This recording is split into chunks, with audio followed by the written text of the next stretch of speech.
जय हिंद साथियों, नमस्कार, सुप्रभात। स्वागत है आप सभी का आपके अपने चहेते प्लेटफॉर्म टीचर्स अकेडमी पर। मैं आकाश विक्रम सिंह, आपकी बायोलॉजी फैकल्टी। तो भाई फिर से आज प्रस्तुत हुआ आप लोगों के सामने BPSC TRE 4.0 BPSC TRE 4.0 science biology का मैराथन लेकर, साइंस बायोलॉजी का मैराथन की क्लास लेकर भाई। तो बीच में 2-3 क्लास आप लोग की बंद रही है, उसके लिए क्षमा प्रार्थी हैं। इसी क्रम में हम लोग देखें तो जैसा कि आप लोगों को पता है कि हमारे टोटल 3 नए बैच चल रहे हैं। पहला है बीपीएससी टीआरई 4.0 साइंस के लिए, सेकंड है एनवीएस टीजीटी साइंस 2024 के लिए, थर्ड है एमपी टेट वर्क 2 मेंस साइंस के लिए। ये टोटल 3 नए बैच चल रहे हैं। जिन्होंने अभी तक कोई बैच ज्वाइन नहीं किया है और बैच ज्वाइन करना चाहते हैं भाई, तो यहाँ पर संस्था के 2 नंबर दिए गए हैं 9628959237 पर। कॉल या व्हाट्सअप करके आप लोग बैच से रिलेटेड जानकारी ले सकते हैं और बैच को ज्वाइन कर सकते हैं, जिसमें आपको doctor Mahesh Singh sir chemistry पढ़ाते हुए, आकाश सर यानी कि मैं बायोलॉजी पढ़ाते हुए और physics engineer Haris Mustafa sir पढ़ाते हुए दिखेंगे। चलिए इसी क्रम में आगे बढ़ते हैं। और जो लोग भी टीजीटी पीजीटी असिस्टेंट प्रोफेसर की प्रिपरेशन कर रहे हैं, उनके लिए टीचर्स एकेडमी ने एक नया बैच लॉन्च किया है। नाम है ब्रह्मास्त्र विजेता बैच। ब्रह्मास्त्र विजेता बैच भाई टीजीटी पीजीटी असिस्टेंट प्रोफेसर के लिए है। इस बैच की वैलिडिटी सर 6 मंथ है, जिसमें हम प्रोवाइड करेंगे live class, practice set, model paper, study material, PDF notes plus test series. ठीक है, तो सबसे ज़्यादा शिक्षक बनाने वाली संस्थान। तो जिनको भी इससे रिलेटेड जानकारी लेनी है तो यहाँ पर नंबर दिया गया है 9628959237 या 8318489291 इस नंबर पर कॉल या व्हाट्सअप करके आप लोग बैच से रिलेटेड जानकारी ले सकते हैं और बैच को ज्वाइन कर सकते हैं। तो आज की क्लास को भाई शुरू किया जाए। एक बार डन करिए आप लोग। लेते हैं हम लोग पहले सवाल को। Good morning Uma ji. First question हम लोग लेते हैं और सॉल्व किया जाए भाई। पहला सवाल हम लोग लेते हैं और सॉल्व करते हैं चीज़ों को। एक बार आप लोग क्लियर करिए, ऑडियो वीडियो क्लियर है भाई? एक बार मैसेज करिए ऑडियो वीडियो क्लियर है। Good morning Uma ji. चलिए ऑडियो वीडियो क्लियर हो तो एक बार डन लिखिए, फिर क्लास को स्टार्ट किया जाए।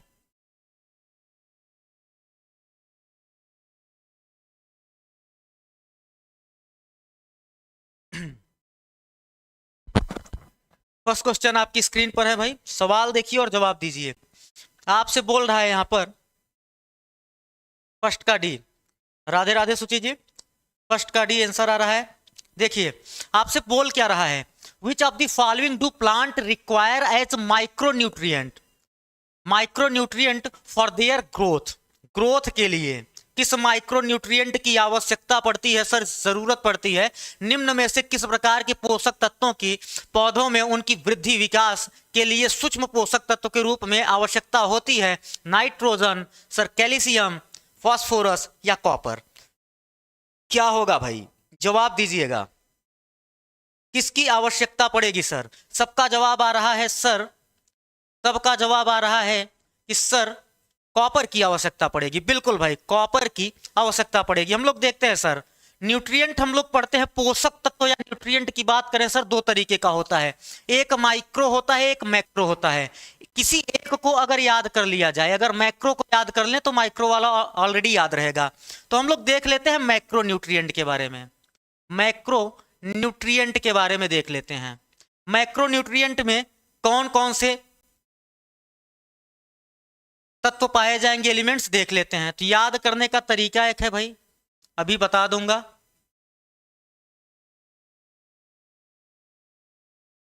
बोलेंगे ये क्या लिख दिए सर? ये याद करने का तरीका है मैक्रोन्यूट्रिएंट के लिए। टोटल कितने हैं? 4 2 6 3 9। याद करने का तरीका ध्यान से सुनिएगा। CHON है कौन, PS की कार मागे, ये मेरा खुद का रहा है। कौन PS की कार मागे मतलब carbon, hydrogen, oxygen, nitrogen, phosphorus, sulphur, potassium, calcium, magnesium. ये आपके क्या होते हैं? मैक्रो होते हैं। ठीक, अब यहां पर आपसे माइक्रो पूछा है। नाइट्रोजन मैक्रो है, कैल्शियम मैक्रो है, फास्फोरस मैक्रो है, तो कॉपर बस यहां पर क्या दिख रहा होगा? माइक्रो। आयरन हो गया सर, कॉपर हो गया, जिंक हो गया, कोबाल्ट हो गया, ये सब आपके माइक्रो न्यूट्रिएंट होते हैं। ये सब माइक्रो न्यूट्रिएंट होते हैं। बहुत बढ़िया, गुड मॉर्निंग बायोलॉजी एस्पायरेंट जी। ये सब क्या होते हैं भैया? ये सब आपके माइक्रो न्यूट्रिएंट होते हैं। यहां पर आप चाहो तो आयरन भी लिख सकते हो, यहां पर सर आप कॉपर लिखे ही हो, यहाँ पर सर कोबाल्ट भी लिख सकते हो, यहाँ पर मैग्नीज भी लिख सकते हो सर, यहाँ पर जिंक भी लिख सकते हो सर, यहाँ पर क्लोराइड भी लिख सकते हो। ये सब आपके क्या हो जाएंगे, माइक्रोन्यूट्रिएंट हो जाएंगे, माइक्रोन्यूट्रिएंट हो जाएंगे। ठीक, चीजें क्लियर, पहला सवाल क्लियर हुआ। अगले को देखते हैं भैया, आपसे बोल रहा है, वॉइस दिक्कत है क्या?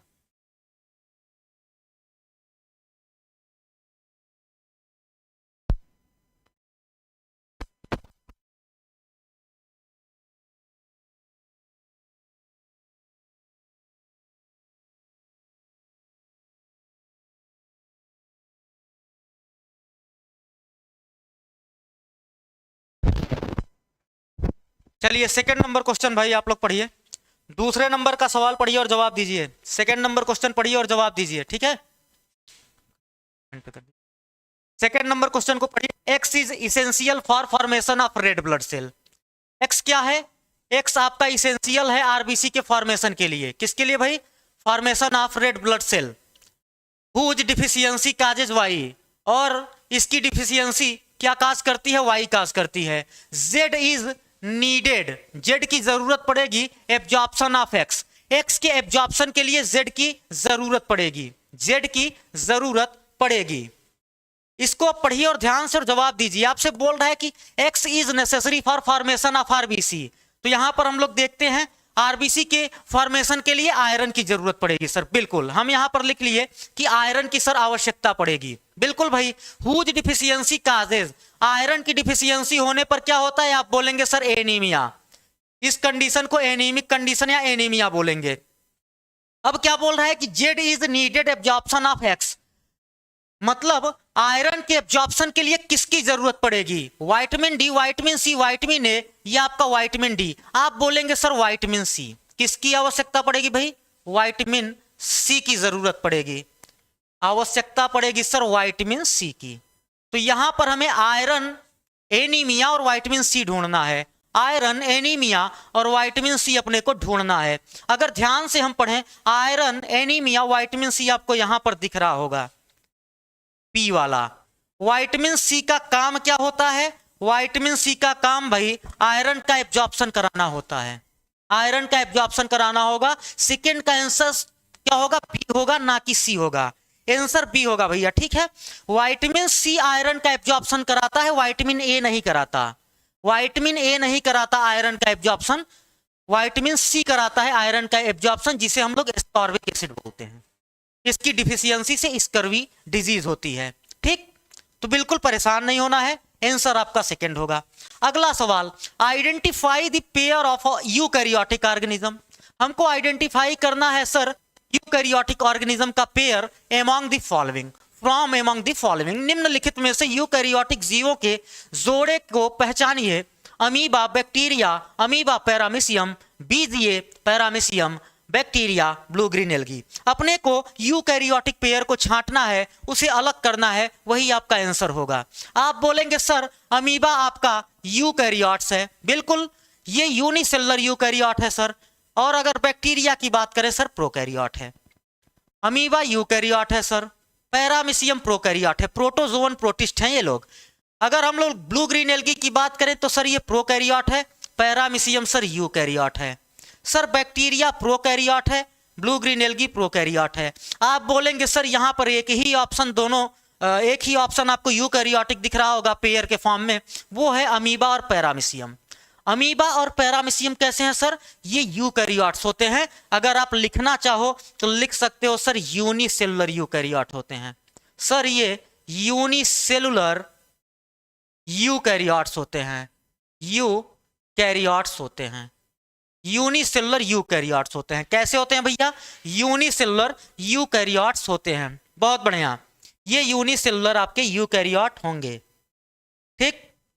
हम लोग टोटल 5 किंगडम पढ़ते हैं, जब हम लोग 5 के पढ़ते हैं, 5 किंगडम क्लासिफिकेशन पढ़ते हैं सर, तो इसमें सबसे पहले हम लोग देखते हैं मोनेरा को, मोनेरा।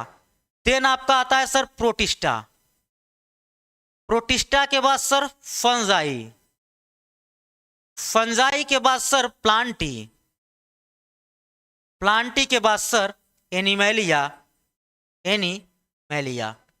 तो यहां पर सर फंजाई प्लांटी एनिमेलिया कैसे होते हैं सर, ये मल्टी सेलुलर यूकैरियोट्स होते हैं। प्रोटिस्टा सर यूनिसेलुलर, ये यूनिसेलुलर यूकैरियोट होता है। मोनेरा सर ये यूनिसेलुलर प्रोकैरियोट होता है।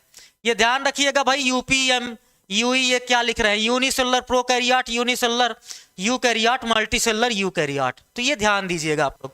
गुड मॉर्निंग उमा जी, ये ध्यान रखिएगा। अगला सवाल हम लोग लेते हैं भैया, विच of the following is true for respiration in plant. ये सवाल शायद हम लोग किए हैं, बट रिस्पायरेशन और फोटोसिंथेसिस दोनों के केस में हम लोगों ने देखा था। बिल्कुल 5 किंगडम क्लासिफिकेशन 1969 में आर.एच. विटकर साहब ने दिया था। बिल्कुल सही बात है शमीना जी।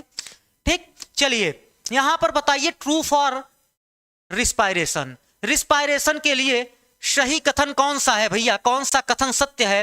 Respiration takes place only during a day. हम लोग रिस्पायरेशन और उसका फोटोसिंथेसिस का कंपैरेटिवली देखे हैं, बट यहां पर आपको बताना है सिर्फ रिस्पायरेशन के लिए। क्या ये सिर्फ दिन के टाइम में होगा, आप बोलेंगे सर नहीं ऐसा नहीं है। Respiration takes place during night, only during night, नहीं भैया, respiration takes place both during and night, ये बिल्कुल करेक्ट है। रिस्पायरेशन आपका रात और दिन दोनों में होता है, फोटोसिंथेसिस सिर्फ सनलाइट की प्रेजेंस में होता है, तो ड्यूरिंग डे टाइम होता है, क्योंकि रात में सनलाइट प्रेजेंट नहीं होती। हाँ बिल्कुल, लैब के कंडीशन में हम लाइट प्रोवाइड करके, भाई लैब के कंडीशन में हम लोग लाइट प्रोवाइड करके फोटोसिंथेसिस को परफॉर्म करा सकते हैं, तो ये बिल्कुल सत्य है। बट यहाँ पर नेचुरल कंडीशन की बात हो रही है, एनवायरमेंटल कंडीशन की बात हो रही है। तो आंसर आपका क्या बनेगा सर, आप बोलेंगे सर आंसर हो जाएगा सी वाला, आंसर आपका सी बन जाएगा। बहुत बढ़िया, सबके जवाब अच्छे आ रहे हैं। यहां पर इसका जवाब दीजिएगा आप लोग, यहां पर सर इसका जवाब आप लोग दीजिएगा, यहां पर इसका जवाब आप लोग दीजिएगा। सवाल को ध्यान से पढ़िए और जवाब दीजिए। क्वेश्चन को सर ध्यान से पढ़ना है और जवाब देना है। आपसे बोल रहे हैं Aditi has B negative blood, Aditi के पास बी नेगेटिव ब्लड ग्रुप है। She donate blood every year, her blood can be transferred to a person having blood group.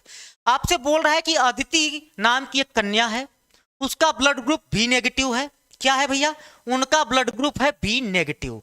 अब ये किसे ब्लड दे सकती हैं, बस इतनी सी बात है, यही आपको बताना है कि अदिति किसे ब्लड दे सकती हैं। अदिति ब्लड किसे दे सकती हैं बताइएगा। आप बोलेंगे सर अदिति ब्लड दे सकती हैं बी पॉजिटिव को भी, सर बी नेगेटिव को भी, ए बी पॉजिटिव को भी और ए बी नेगेटिव को भी। अगर बी नेगेटिव ब्लड है तो ये B positive, B negative, A B positive, A B negative, इन सब को दिया जा सकता है। ठीक, इन सब को दिया जा सकता है। इन 4 ब्लड ग्रुप को डोनेट कर सकती हैं अदिति अपना ब्लड, क्योंकि इनका ब्लड ग्रुप क्या है, बी नेगेटिव है, बी नेगेटिव है, बी नेगेटिव है। हम लोग जब एक स्टेटमेंट पढ़ते हैं, हम लोग एक स्टेटमेंट पढ़ते हैं भाई, हम लोग यहां पर हम लोगों को एक बात पता है, आपसे जब पूछा जाता है यूनिवर्सल, आपसे पूछा जाता है, जस्ट 1 सेकेंड भाई, आप लोगों से एक बात पूछी जाती है, एक सवाल पूछा जाता है कि यूनिवर्सल डोनर कौन होगा, यूनिवर्सल डोनर कौन होगा और यूनिवर्सल रिसिपिएंट कौन होगा। अभी मैं समझा दूंगा सब कुछ भैया। यूनिवर्सल रिसिपिएंट कौन होगा, रिसिपिएंट कौन होगा, इसका जवाब दीजिए। यूनिवर्सल डोनर कौन होगा, यूनिवर्सल रिसिपिएंट कौन होगा, बताइएगा। यूनिवर्सल डोनर हम किसे बोलते हैं, कौन सा ब्लड ग्रुप यूनिवर्सल डोनर होता है, ओ पॉजिटिव की ओ नेगेटिव। आप बोलेंगे सर ओ नेगेटिव। कौन सा ब्लड ग्रुप यूनिवर्सल रिसिपिएंट होता है, आप बोलेंगे sir A B positive, A B positive. ठीक है, इसका मतलब ओ नेगेटिव वाला इस केस के बिहाफ पर होता क्या है एक्चुअल में, नेगेटिव पॉजिटिव का मतलब है आरएच फैक्टर प्रेजेंट है तो पॉजिटिव, एब्सेंट है तो नेगेटिव। नेगेटिव वाले में तो आरएच फैक्टर है ही नहीं, तो ये किसी को भी ब्लड दे सकता है। बट अगर पॉजिटिव वाले के पास आरएच फैक्टर है, इसका ब्लड अगर हमने नेगेटिव वाले को दिया तो उसके पास आरएच फैक्टर पहुंचेगा तो उसके आरबीसी में क्लम्पिंग होगी, उसका आरबीसी ब्रस्ट करेगा। इस कारण से पॉजिटिव बी पॉजिटिव वाला सबको ब्लड नहीं दे सकता, बट बी नेगेटिव वाला सबको ब्लड यहां पर दे सकता है, इसलिए ऑप्शन आपका करेक्ट होगा डी वाला, ऑप्शन आपका डी वाला करेक्ट होगा। और चाहे इस केस के बिहाफ पर आप चीजों को समझ सकते हैं, ठीक। जब भी यूनिवर्सल रिसिपिएंट यूनिवर्सल डोनर की बात होती है तो ओ नेगेटिव यूनिवर्सल डोनर होता है, A B positive universal recipient होता है। ये चीजें हम लोगों को अच्छे से पता है। तो आंसर यहां पर बनेगा क्या? अच्छा, बायोलॉजी एस्पायरेंट जी यूनिवर्सल डोनर हैं हम सर, ओ नेगेटिव। चलिए, बहुत रेयर होता है भाई, रेयर ब्लड ग्रुप होता है। तो आंसर आपका बन जाएगा यहाँ पर डी, कि बी नेगेटिव को भी दिया जा सकता है, बी पॉजिटिव को भी, ए नेगेटिव को भी, A B positive, A B negative को भी और ए बी पॉजिटिव को भी। चलिए, आंसर बन जाएगा डी। अगला सवाल देखते हैं भैया। Phylum protozoa is divided into 4 classes. Protozoa को डिवाइड किया गया है 4 क्लास में on the basis of their. Basis क्या लिया गया है? आधार क्या लिया गया है भाई डिवाइड करने के लिए? प्रोटोजोआ को 4 क्लास में डिवाइड करने के लिए आधार क्या लिया गया है? अपने को बेसिस बताना है, बताइएगा बेसिस क्या लिया गया है, आधार क्या लिया गया है? आधार क्या लिया गया है भाई? प्रोटोजोआ को 4 क्लास में डिवाइड किया गया, कौन कौन से क्लास हैं अगर हम प्रोटोजोआ की बात करें सर? अमीबॉइड, अमीबॉइड हो गया आपका, और क्या हो जाएगा? सीलिएट्स, फ्लैजिलेट्स, स्पोरोजोअन्स, स्पोरोजोअन्स। अमीबॉइड्स में हम लोग अमीबा को पढ़ते हैं, सिलिएट्स में हम लोग पैरामीशियम को पढ़ते हैं, फ्लैजिलेट्स में ट्रिपैनोसोमा को पढ़ते हैं, स्पोरोजोअन्स में हम लोग प्लाज्मोडियम को पढ़ते हैं। तो बेसिस क्या था सर? क्या था बेसिस? बहुत बढ़िया, सबका जवाब आ रहा है सर, लोकोमोटरी स्ट्रक्चर। बहुत बढ़िया, लोकोमोटरी स्ट्रक्चर के बेसिस पर इसे क्या किया गया? बांटा गया 4 क्लास में। और अगर बात की जाए अमीबॉइड में तो यहां पर सर स्यूडोपोडिया पाया जाता है या फाल्सफिट पाया जाता है। सिलिएट्स में सर सिलिया नाम से ही पता चल रहा है। फ्लैजिलेट्स में सर फ्लैजिला, और स्पोरोजोअन्स में लोकोमोटरी ऑर्गन एब्सेंट होता है। यहां पर सर स्पोरोजोअन्स में लोकोमोटरी ऑर्गन एब्सेंट होता है। स्पोरोजोअन्स में चलने के लिए कोई भी लोकोमोटरी ऑर्गन नहीं होता, लोकोमोटरी ऑर्गन एब्सेंट होता है। स्पोरोजोअन्स में लोकोमोटरी ऑर्गन एब्सेंट होता है, यह ध्यान रखिएगा। अगला सवाल, which one of the following is not a feature of prokaryotic cell? Prokaryotic cell का फीचर नहीं है, बताइए निम्न में कौन प्रोकैरियोटिक कोशिका का लक्षण नहीं है? पढ़िए और जवाब दीजिए भाई। प्रोकैरियोटिक कोशिका का लक्षण नहीं है, जवाब दीजिए। प्रोकैरियोटिक कोशिका का लक्षण नहीं है।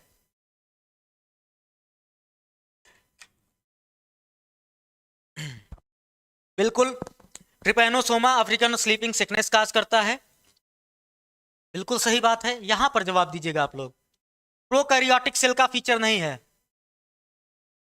सी आंसर आ रहा है सबका, पढ़ते हैं हम लोग। आपसे बोल रहा है absence of nuclear membrane and nucleus, बिल्कुल सही, ठीक है, ये तो फीचर होता है भाई। यहां पर न्यूक्लियाइड, प्रोकैरियोट्स में न्यूक्लियाइड होती है न कि न्यूक्लियस, न्यूक्लियर मेम्ब्रेन नहीं होता है। एब्सेंस ऑफ सेल ऑर्गेनेल्स, बिल्कुल, membrane bound cell organelle absent होता है। एक यूनिवर्सल सेल ऑर्गेनेल होता है जो प्रोकैरियोट यूकैरियोट दोनों में टहलता रहता है, नाम है राइबोसोम, ठीक। चलिए, एब्सेंस ऑफ जेनेटिक मटेरियल, अरे नहीं भाई, जेनेटिक मटेरियल होता है, डबल स्ट्रैंडेड सर्कुलर डीएनए पाया जाएगा, इवन चाहे वो प्रोकैरियोट हो, ठीक है। तो प्रोकैरियोट में जेनेटिक मटेरियल तो देखने को मिलता है। तो यहां पर अगर डी को पढ़ें, absence of histone protein in chromosome, तो बिल्कुल हिस्टोन प्रोटीन उसके क्रोमोसोम में नहीं पाया जाता प्रोकैरियोट के। तो यहां पर आपसे पूछ रहा है नॉट अ फीचर ऑफ, तो नॉट अ फीचर ऑफ हो जाएगा सी वाला, कि भाई आनुवंशिक पदार्थ की अनुपस्थिति थोड़ी होती है। ये तीनों तो फीचर है प्रोकैरियोट के, सी वाला फीचर नहीं होता है। सर यहां पर हिस्टोन प्रोटीन अगर एब्सेंट है तो हिस्टोन की जगह एक प्रोटीन पाई जाती है सर, नाम है पॉलीएमाइंस, नाम है सर पॉलीएमाइंस। पॉलीएमाइंस एक तरीके का नॉन हिस्टोन प्रोटीन होता है, बिल्कुल, पॉलीएमाइंस एक तरीके का नॉन हिस्टोन प्रोटीन होता है, ठीक। Absence of genetic material feature नहीं होता प्रोकैरियोटिक सेल का, क्योंकि वहां पर जेनेटिक मटेरियल पाया जाता है। चीजें क्लियर? अगला सवाल, क्रोमोसोम कंटेन गुणसूत्रों में होता है, बताइए क्रोमोसोम क्या कंटेन करता है? Protein only, DNA protein only, DNA RNA protein only, DNA RNA histone non histone protein? बताइएगा, क्रोमोसोम कंटेन करता है, क्रोमोसोम क्या कंटेन करता है भाई? क्रोमोसोम कंटेन क्या करेगा? जितने लोग जुड़े हैं भाई वीडियो को लाइक कर दें, जितने लोग जुड़े हैं वीडियो को लाइक जरूर करें। बताइएगा, 8 का आंसर आ रहा है डी, 8 का आंसर डी आ रहा है बायोलॉजी एस्पायरेंट जी का। उमा जी का आंसर डी आया, उमा कुमारी जी का आंसर, उमा शुक्ला जी का आंसर, सामिना शेख जी का आंसर। बहुत बढ़िया, सबका जवाब आ रहा है। जानकी जी का जवाब, मीना जी का, महबूब आलम जी का। महबूब आलम जी ने बी आंसर दे दिया है। अरे भाई, क्रोमोसोम में डीएनए आरएनए, डीएनए भी पाया जाता है, आरएनए भी पाया जाता है, हिस्टोन भी पाया जाता है, नॉन हिस्टोन भी पाया जाता है। ये सारी चीजें पाई जाती हैं, ठीक, ये सारी की सारी चीजें पाई जाती हैं। प्रणाम ललिता जी। ये सारी चीजें पाई जाएंगी कि क्रोमोसोम या क्रोमेटिन में DNA RNA histone non histone चारों चीजें देखने को मिलती हैं। तो आंसर आपका डी बनेगा। आंसर आपका क्या बनेगा? डी बनेगा। अगला सवाल, which one is a sex link disease? बताइए कौन सा रोग लिंग संलग्न होता है? एल्विनिज्म, बेरी कलर ब्लाइंडनेस, टाइलोसिस? बताइए।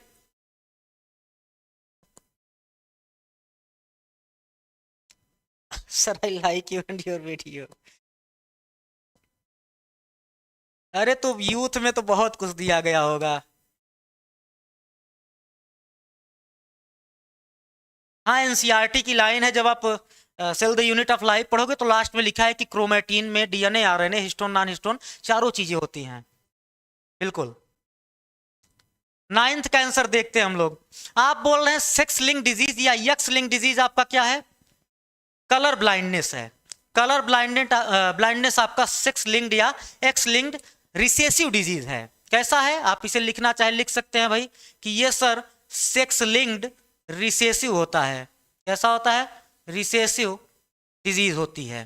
ठीक, बताइए एल्बिनिज्म क्या है या टाइलोसिस क्या है, बेरी क्या है? एल्बिनिज्म, टाइलोसिस या बेरी क्या है भैया? बताइएगा। तो एल्बिनिज्म की बात करें तो ये ऑटोसोमल रिसेसिव होता है। ये एक ऑटोसोमल रिसेसिव डिजीज है।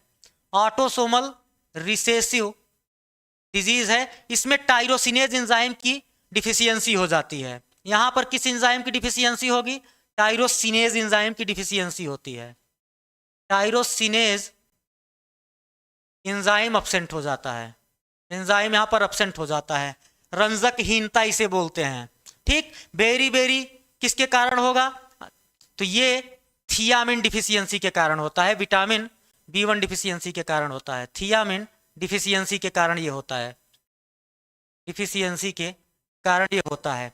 अगर टाइलोसिस की बात की जाए तो ये ऑटोसोमल, ये सर ऑटोसोमल डोमिनेंट डिजीज है। ऑटोसोमल डोमिनेंट डिजीज है। ऑटोसोमल डोमिनेंट डिजीज है। आप लोगों के भी कमेंट ले लिए जाएं। बहुत बढ़िया। क्लासेस शुरू हो जाएंगे गुलिस्ता जी, हो जाएंगी शुरू। हम खुद ही एब्सेंट थे क्योंकि हमारा भी एग्जाम चल रहा था, तो अभी क्लासेस हो जाएंगी स्टार्ट। ठीक है, 2-3 दिन से हम भी परेशान थे, हमारी भी क्लासेस, एग्जाम था तो उस चक्कर में हम भी परेशान थे।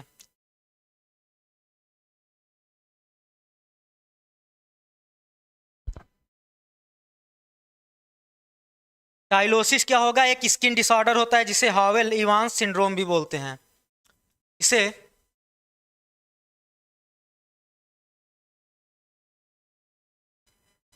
इवांस सिंड्रोम भी बोला जाता है। टाइलोसिस लिखा है, आप लोग ये पढ़े होंगे, टाइलोसिस पढ़े होंगे भैया प्लांट के केस में। ठीक है, तो परेशान नहीं होना इससे, इसलिए परेशान नहीं होना है। यूपी में आपका भी एग्जाम है सर? आप कौन सा एग्जाम देते हैं? अरे हम भी बीएड जैसा एक एग्जाम होता है तो वही दे रहे हैं। चलिए अगला सवाल देखते हैं। In a region if population of various species is small, population कैसा है, छोटी पॉपुलेशन है, स्मॉल पॉपुलेशन है, which of the following will be strongest, वहां पर क्या स्ट्रांग आपको देखने को मिलेगा। यदि किसी क्षेत्र में विभिन्न जातियों की आबादी कम हो तो निम्न में से किसकी तीव्रता अधिक होगी, natural selection, genetic drift, hybridisation, migration, none of this.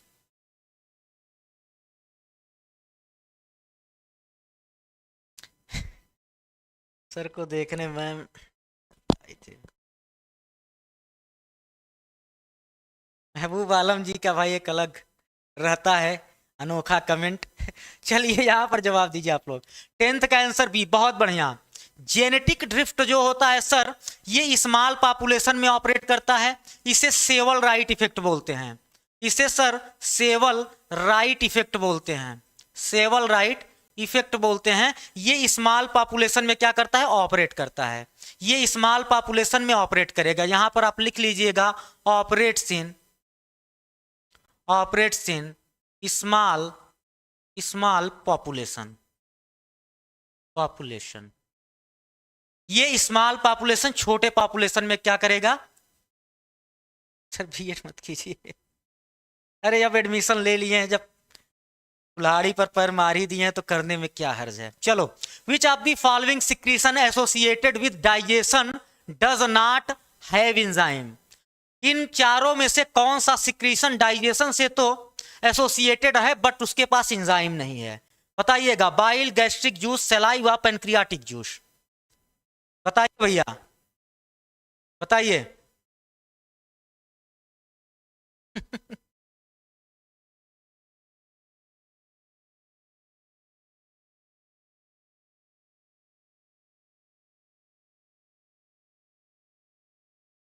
यहां पर जवाब दीजिए, बातें कम करिए, यहां पर कंसंट्रेट रहिए भैया।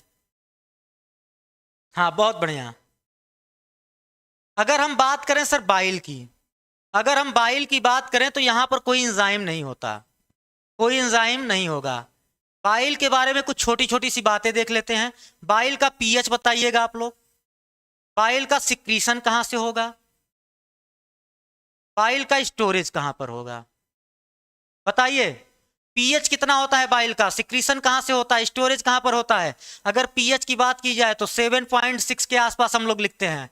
सिक्रीशन लीवर से होगा, storage gall bladder, storage gall bladder में क्या क्या चीजें इसमें होती हैं। आप बोलेंगे सर बाइल पिगमेंट होता है, बाइल पिगमेंट्स होते हैं इसमें, बाइल पिगमेंट्स होते हैं, मतलब बिलिरुबिन और बिलिवर्डिन। यहां पर बीवी का मतलब बिलिवर्डिन और बीआर का मतलब बिलिरुबिन। सर बाइल साल्ट भी होता है, बाइल साल्ट्स भी देखने को मिलते हैं। कौन कौन से साल्ट होंगे, सोडियम टाराक्लेट, सोडियम ग्लाइकोलेट। तो यहां पर मैं लिख दे रहा हूं सोडियम टाराक्लेट, सोडियम ग्लाइकोलेट या ग्लाइकोकोलेट। और क्या हो सकता है सर, आप बोलेंगे सर कोलेस्ट्रॉल होता है, कोलेस्ट्रॉल होता है। कोई एंजाइम भी दिख रहा है क्या, आप बोलेंगे सर एंजाइम तो नहीं बताया एक भी, तो एंजाइम नहीं होता। मेन काम क्या होगा, इमल्सिफिकेशन ऑफ फैट कराना। तो आंसर आपका बनेगा ए, आंसर आपका बन जाएगा ए, आंसर आपका क्या बनेगा, ए बन जाएगा। ठीक, गैस्ट्रिक जूस की बात कर ले भाई। अगर गैस्ट्रिक जूस की बात करें, यहां पर पेप्सिनोजेन, प्रोरेनिन, गैस्ट्रिक लाइपेज, ये तीनों चीजें देखने को मिलेंगी। और क्या मिलेगा सर, HCl देखने को मिलेगा, म्यूकस देखने को मिलेगा, कैस्टल इंट्रिंसिक फैक्टर देखने को मिलेगा जो कि विटामिन B12 का क्या कराता है, एब्जॉर्प्शन कराता है और मैचुरेशन ऑफ आरबीसी में हेल्प करता है। सर सलाइवा की बात, यहां पर अगर गैस्ट्रिक जूस के पीएच की बात करें तो सर 1.8 पीएच होता है, मतलब हाईली एसिडिक कंडीशन होती है। सलाइवा की बात करें सर, सलाइवा का पीएच 6.8 के आसपास हम लोग देखते हैं। अगर सर पैनक्रियाटिक जूस की बात की जाए तो यहां पर एंजाइम पाए जाते हैं, नाम है डीसीटी पर्ल मतलब डीएनएज, उसके बाद आपका काइमोट्रिप्सिनोजेन, ट्रिप्सिनोजेन, प्रोकार्बोक्सीपेप्टाइडेज, इलास्टेज, एमाइलोप्सिन। उसके बाद अगर हम लोग देखें तो आपका आरएनएज और आपका पैनक्रियाटिक लाइपेज। तो ये एंजाइम आपको पैनक्रियाटिक जूस में देखने को मिलेंगे, बट आंसर यहां पर आपका होगा ए वाला। अगर हम लोग गाल ब्लैडर को हटा देते हैं तो कॉलिसिस्टेक्टोमी उसे बोलते हैं, बिल्कुल कॉलिसिस्टेक्टोमी उसे बोलेंगे। बहुत सही भाई। गाल स्टोन, हाँ गाल स्टोन में मेनली क्या होता है, तो सर वहां पर कोलेस्ट्रॉल ही तो होता है। चलिए अगला सवाल, when a virus attack a bacteria, the material that enter the host is, बताइए, जब एक विषाणु एक बैक्टीरियम पर आक्रमण करता है तब जो पदार्थ होस्ट में प्रवेश करता है वह है, बताइए, जब कोई वायरस किसी बैक्टीरिया पर हमला करता है, आक्रमण करता है, तो वो बैक्टीरिया के अंदर अपना क्या इंजेक्ट करता है, वही आपको बताना है। Protein coat, nucleic acid, both protein code and nucleic acid, none of the above, all of the above. क्या करेगा भाई, क्या करेगा? हाँ, पेनक्रियाज का पीएच 8.6 या 8.4 के आसपास होता है। आप बोलेंगे सर सिर्फ न्यूक्लिक एसिड को क्या करता है? सिर्फ न्यूक्लिक एसिड को क्या करेगा? उसके अंदर इंजेक्ट कर देगा। बहुत बढ़िया, न्यूक्लिक एसिड।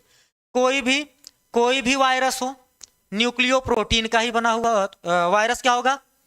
न्यूक्लियो प्रोटीन का बना होगा, मतलब न्यूक्लिक एसिड एंड प्रोटीन का बना हुआ होगा। प्रोटीन यहां पर कोट का काम करेगा, प्रोटीन कोट बनाएगा। न्यूक्लिक एसिड जो होगा ये जेनेटिक मटेरियल होगा, और जेनेटिक मटेरियल के कारण ही वायरस कैसा होता है? इन्फेक्शियस होता है। जेनेटिक मटेरियल के कारण ही वायरस कैसा होता है भैया? इन्फेक्शियस होता है। इन्फेक्शन काज करने का मेन कारण जेनेटिक मटेरियल होता है, प्रोटीन कोट नहीं होगा, ये ध्यान रखिएगा। अगला सवाल, stain used for Gram staining is, बताइए, ग्राम अभिरंजन के लिए प्रयुक्त किया जाने वाला अभिरंजक है aniline blue, cotton blue, crystal violet और आपका ट्राइपेन ब्लू। बताइए ग्राम स्टेन में किसका यूज किया जाता है? ग्राम स्टेन में किसका यूज किया जाएगा? तो आप बोलेंगे सर ग्राम स्टेन में यूज किया जाता है, ये नहीं है भैया, ये भी नहीं है, क्रिस्टल वायलेट का यूज होता है। किसका? क्रिस्टल वायलेट का। 13 का आंसर सी, क्रिस्टल वायलेट का यूज किया जाता है ग्राम स्टेन में। ग्राम स्टेन में क्रिस्टल वायलेट का यूज किया जाता है, बिल्कुल क्रिस्टल वायलेट का यूज किया जाता है।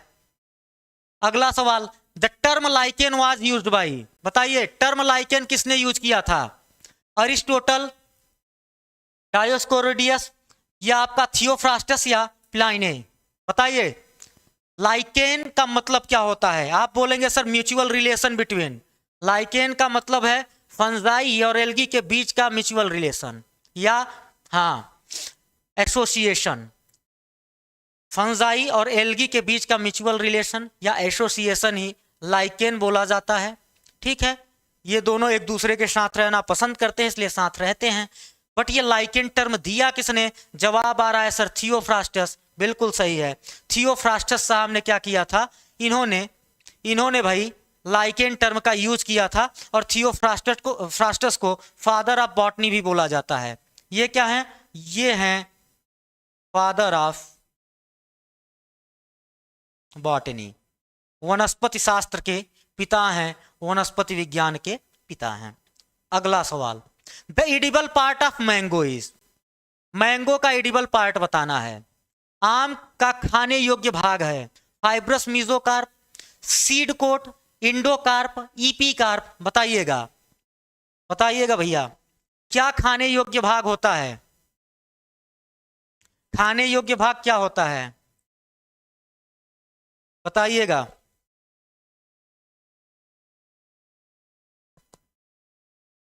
फिफ्टीन का आंसर आ रहा है ए, 15 का आंसर ए आ रहा है सबका, फाइब्रस मीजोकार्प। बट यहां पर थोड़ा सा अगर हम लोग देखें तो आपकी बुक में फ्लेसी लिखा हुआ है, फ्लेसी भी लिखा हुआ है। ठीक है, तो ये भी ध्यान रखिएगा। सीड कोट की बात करें या एंडोकार्प की या ईपी कार्प की बात करें, ईपी कार्प कैसा होता है? थिन होता है, थिन होगा। कैसा होगा भैया? थिन होगा। बहुत बढ़िया। आप बताइए मैंगो कैसा फ्रूट है? आप बोलेंगे सर ड्रूप है। ये क्या है? ड्रूप है। डेवलप्ड कहां से होता है? आप बोलेंगे sir developed from monocarpellary inferior ovary, monocarpellary superior ovary, multicarpellary inferior ovary, multicarpellary superior ovary. कहां से डेवलप होगा भैया?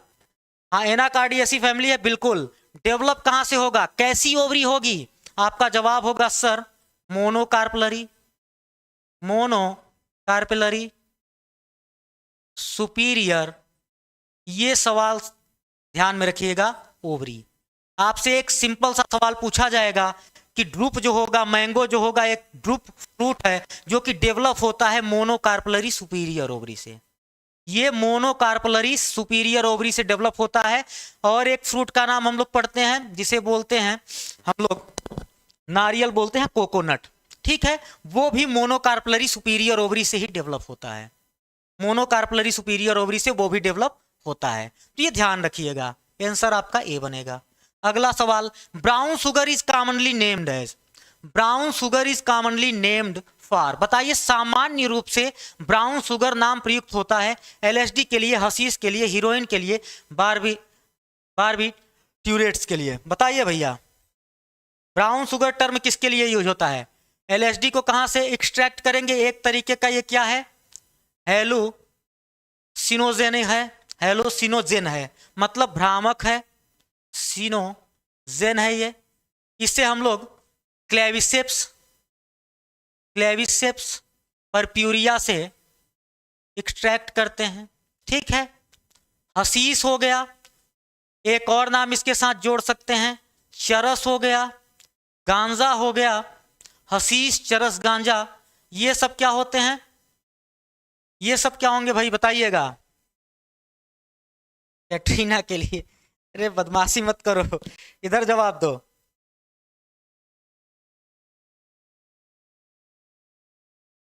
हशीश हो गया, चरस हो गया, गांजा हो गया, और आपका एक नाम होता है मैरिजुआना।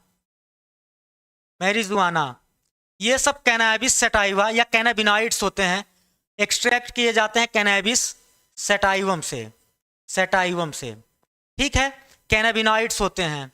हेरोइन की बात अगर कर लें सर, हेरोइन आपका क्या होता है? ये सर डाई एसिटिल मॉर्फिन होता है, ये सर डाई एसिटाइल मॉर्फिन होता है, मतलब एसिटिलेशन ऑफ मॉर्फिन से ये बनाया जाता है, डाई एसिटिल मॉर्फिन बोलते हैं। इसी को सर स्मैक बोला जाता है, इसी को सर स्मैक बोला जाता है, इसी को सर आपका ब्राउन शुगर बोलेंगे, इसी को सर ब्राउन शुगर बोलेंगे। ऑब्टेन कहाँ से होगा? तो ये सर पॉपी प्लांट से ऑब्टेंड होता है, पॉपी प्लांट से ऑब्टेंड होगा सर। इसको हम लोग बोलते हैं पपैवर सोमनिफेरम। कहाँ से ऑब्टेंड होगा? पपैवर सोमनिफेरम से ऑब्टेंड होगा, बिल्कुल, हाँ, ठीक है।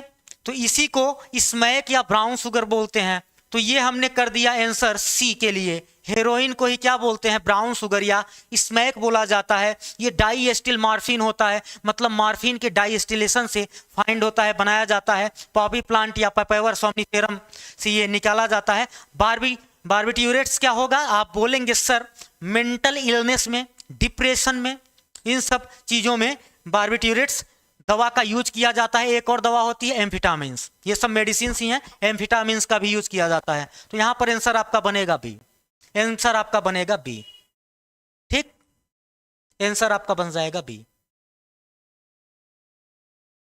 हाँ बिल्कुल, यहां पर जवाब दीजिए। अगला, हर्कोगैमी इज फाउंड इन, बताना है हर्कोगैमी कहां पर पाया जाएगा? हर्कोगैमी इज फाउंड इन, जवाब दीजिए भैया, हर्कोगैमी कहां देखने को मिलता है? हर्कोगैमी का मतलब क्या होगा सबसे पहले बताइए? हर्कोगैमी का मतलब क्या होगा सबसे पहले तो ये बताइए।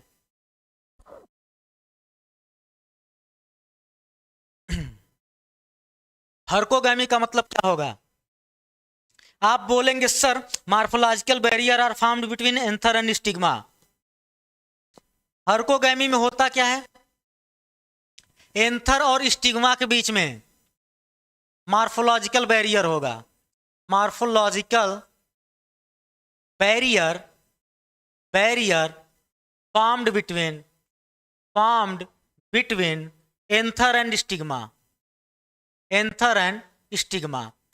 अब आप खुद सोचो कि अगर एंथर और स्टिग्मा के बीच में मार्फोलॉजिकल बैरियर है तो सर सेल्फ पॉलिनेशन तो नहीं हो सकता। यहाँ पर सेल्फ फर्टिलाइजेशन या सेल्फ पॉलिनेशन का कोई चांस नहीं है, मतलब सर क्रॉस फर्टिलाइजेशन या क्रॉस पॉलिनेशन देखने को मिलेगा। क्रॉस पॉलिनेशन देखने को यहाँ पर मिलेगा सर। और ये कंडीशन आपको कैलोट्रॉपिस में देखने को मिल जाएगी, ग्लोरियोसा में देखने को मिल जाएगी। एक और एग्जाम्पल होता है ग्लोरियोसा, ग्लोरियोसा और कैलोट्रॉपिस में ये चीजें देखने को मिलती हैं। बहुत बढ़िया। आंसर आपका क्या होगा? आंसर आपका, हाँ बिल्कुल, यहाँ पर मॉर्फोलॉजिकल बैरियर होता है एंथर और स्टिग्मा के बीच में। अब भाई साहब लोग सेल्फ फर्टिलाइजेशन कर नहीं सकते, सेल्फ पॉलिनेशन कर नहीं सकते, तो यहाँ पर क्रॉस फर्टिलाइजेशन या क्रॉस पॉलिनेशन होगा। आंसर आपका बनेगा बी। ठीक, अगला सवाल 18 नंबर क्वेश्चन, 18 नंबर सवाल, which of the following cell organelle has half unit membrane. बड़ा ही सही सवाल है। कौन सा सेल ऑर्गेनेल है जिसमें हाफ यूनिट मेम्ब्रेन देखने को मिलता है?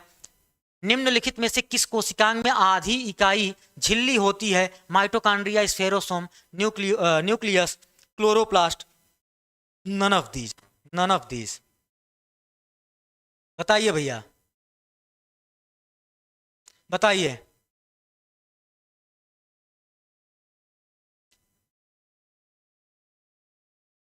एटीन का आंसर, सबका जवाब आ रहा है sir B, spherosome. Half unit membrane का मतलब समझ रहे हो? Single, single membrane, single membrane. यहां पर एक टर्म लिखा है हाफ यूनिट मेम्ब्रेन, मतलब सिंगल मेम्ब्रेन की बात हुई। चाहे हम माइटोकॉन्ड्रिया की बात करें सर, डबल मेम्ब्रेन स्ट्रक्चर है। ठीक, ये भी डबल मेम्ब्रेन स्ट्रक्चर है, न्यूक्लियस। क्लोरोप्लास्ट भी डबल मेम्ब्रेन स्ट्रक्चर है। ठीक, नमक करके एक ट्रिक बताया हूं कि न्यूक्लियस, माइटोकॉन्ड्रिया और क्लोरोप्लास्ट डबल मेम्ब्रेन स्ट्रक्चर होती हैं। ठीक, और आपका nucleolus, centriole, ribosome non membranous structure होती हैं। इनके अलावा जितने बचते हैं सब सिंगल मेम्ब्रेन वाले होते हैं, सब सिंगल मेम्ब्रेन वाले होते हैं। यहां तक चीजें क्लियर है भाई? यहां तक कुछ चीजें क्लियर हुई? अगला सवाल, which one of the following, चलो आंसर यहां पर कर लेते हैं, spherosomes. Which one of the following enzyme is not exo enzyme. बताइए कौन सा एक्सो एंजाइम नहीं है? Not an exo enzyme. Exo enzyme कौन सा नहीं है? Protease, lipase, cellulose, nitrogenase.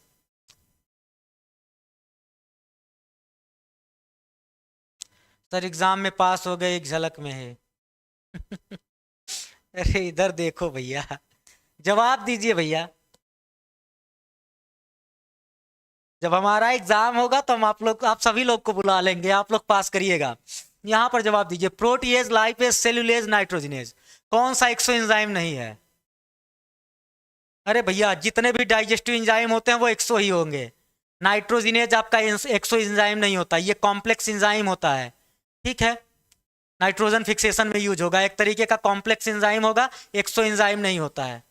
ठीक है, और ना ही एंडो होता है, ना ही एक्सो होता है, ना ही एंडो होता है ये। ठीक, चाहे प्रोटीएजेज हो, लाइपेज हो, सेल्यूलोज हो, यहाँ पर एमाइलेज भी मैं लिख दे रहा हूँ, चाहे एमाइलेज हो, ये सब भाई साहब लोग एक्सो एंजाइम होते हैं, एक्सो एंजाइम होते हैं। ठीक, आंसर आपका बनेगा डी, आंसर आपका बनेगा डी। सर जी नमस्ते, प्लीज।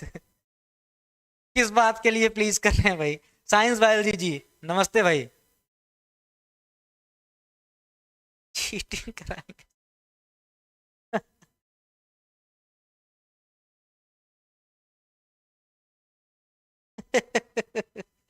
चलो अगला सवाल, सिंडेरियन, सिंडेरियन एपिथेलियम इज फाउंड इन। बताइए कहां पर देखने को मिलेगा सिंडेरियन एपिथेलियम?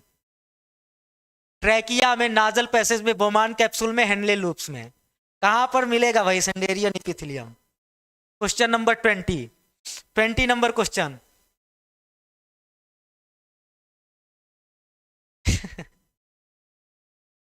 अरे मैं बुलाऊंगा, जब मैम को देखने चलना होगा ना मैं बुला लूंगा, कि मेरे बहुत मित्र हैं, बहुत भाई बंधु हैं, सबको साथ में लेकर आऊंगा भाई।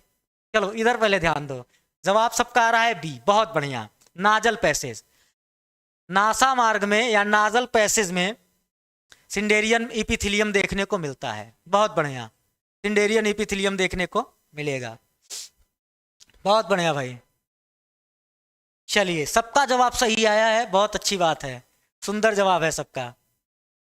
अगला सवाल, during systole of heart, systole के टाइम, हार्ट में जब सिस्टोल होता है, हृदय के सिस्टोल के दौरान auricle ventricle contract separately, auricle ventricle contract simultaneously, मतलब साथ साथ सिकुड़ेंगे क्या? Only auricle contract, only ventricle contract. बताइएगा सिस्टोल के टाइम पर क्या होता है? सर मैं बारात भी चलूंगी, सबको निमंत्रण मिलेगा, घबराओ मत, अभी कुछ नहीं हो रहा है। फालतू का तुम लोग क्रिएट करते हो भैया, बताओ। सीधे सर पाए हो तो तुम लोग मजाक उड़ाते हो। हाँ, ऐसा करना चाहिए क्या? चलो 21 नंबर क्वेश्चन।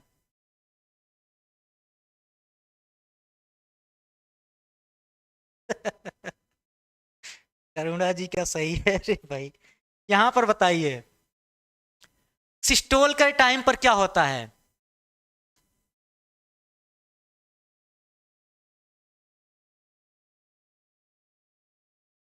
सबने सी जवाब दे दिया है। अरे भाई, वेंट्रिकुलर सिस्टोल भी होता है, ऑरिकुलर सिस्टोल भी होता है, बट अलग अलग टाइम पर होता है ना।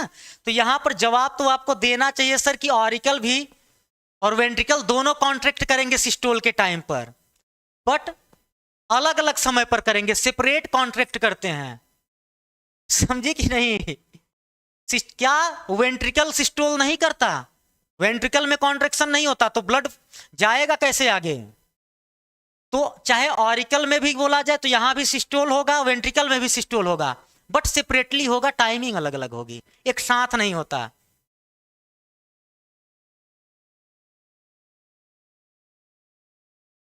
ठीक, आंसर ए होना चाहिए। सिस्टोल तो वेंट्रिकल और ऑरिकल दोनों में देखने को मिलेगा, बट टाइमिंग अलग अलग होगी।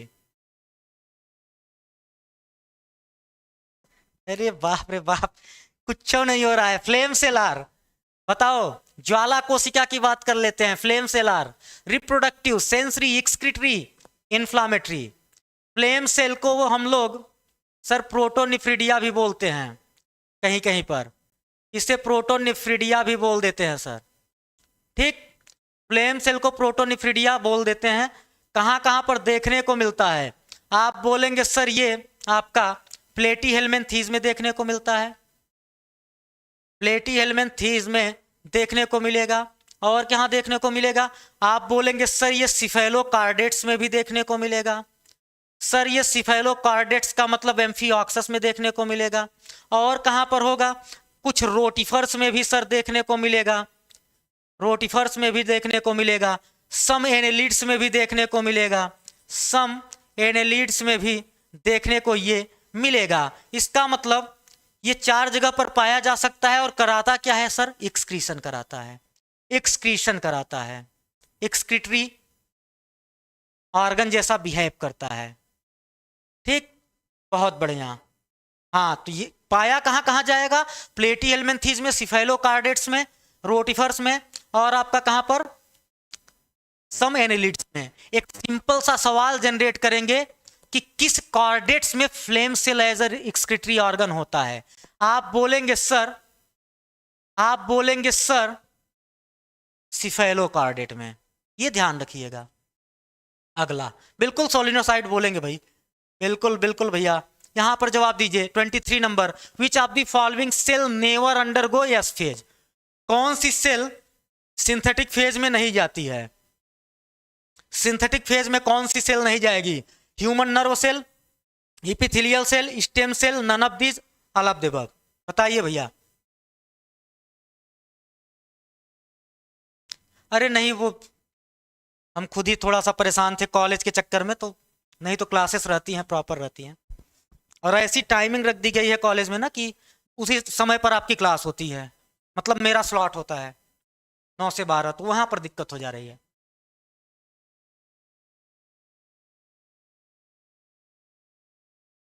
जवाब दीजिएगा आप लोग। 23 का ये बहुत बढ़िया, human nerve cell. Human nerve cell जो तंत्रिका कोशिका होती है, इसमें यस फेज देखने को नहीं मिलेगा, क्योंकि ये क्या होती है? परमानेंट जीनॉट में पड़ी हुई होती हैं। ये परमानेंट सर जीनॉट में होती हैं, परमानेंट जीनॉट में पड़ी रहेंगी। तो आंसर आपका हो जाएगा ए वाला। अगला, all muscles which are attached to bone are बोल रहा है कि जो मसल्स बोन से अटैच होती हैं आर, हड्डियों से जुड़ी हुई सारी पेशियां होती हैं unstriated muscle, unstriated unstriated muscle, cardiac muscle, only striated muscle. अरे भाई बोन को कौन सी मसल होगी जो बोन से अटैच होगी? आप बोलेंगे सर उसे स्केलेटल मसल बोला जाता है। स्केलेटल मसल हम लोग जानते हैं, स्केलेटल मसल जो होती हैं ये बोन से अटैच्ड होती हैं। अब स्केलेटल मसल कैसी होती है सर? स्केलेटल मसल कैसी होती है? टीचिंग करते हैं? अरे नहीं, एग्जाम देने बस जाते हैं जब जरूरत पड़ती है तो। बताइए, आप बोलेंगे सर ये स्ट्राइएटेड मसल होती हैं, स्ट्राइएटेड मसल्स होती हैं। इसका मतलब स्केलेटल मसल्स जो होंगी स्ट्राइएटेड होंगी, आंसर होगा only striated muscle, only striated muscle, only striated muscle. कारण बता देते हैं, क्योंकि आपका स्केलेटल मसल स्ट्राइएटेड मसल होता है, स्ट्रिप्टेड मसल होता है। अनस्ट्राइएटेड मसल की बात की जाए तो ये स्मूथ मसल की बात हो रही है, स्मूथ मसल्स की बात हो रही है। तो ये हॉलो ऑर्गन्स में देखने को मिलेगा। स्ट्राइएशन आपका कार्डियक मसल पर भी देखने को मिलता है, बट कार्डियक मसल आपका आपके दिल में पाया जाता है, इस कारण से यहां पर आंसर सर बन जाएगा डी। ठीक, अगला सवाल, नेक्स्ट क्वेश्चन भैया, अगला सवाल। जवाब जल्दी जल्दी दीजिए, बढ़िया से दीजिए, ठीक है। True amniocentesis fetal cell can be cultured and tested for detecting various disease by fetus, disease of fetus by.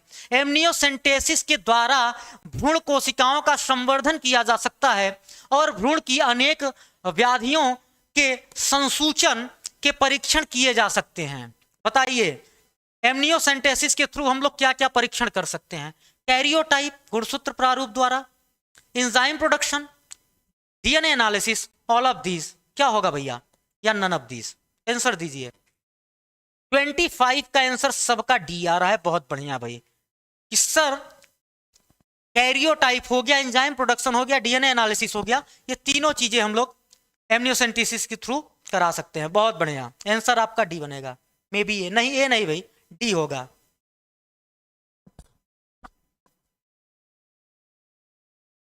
अगला, the fish used for control of malaria is.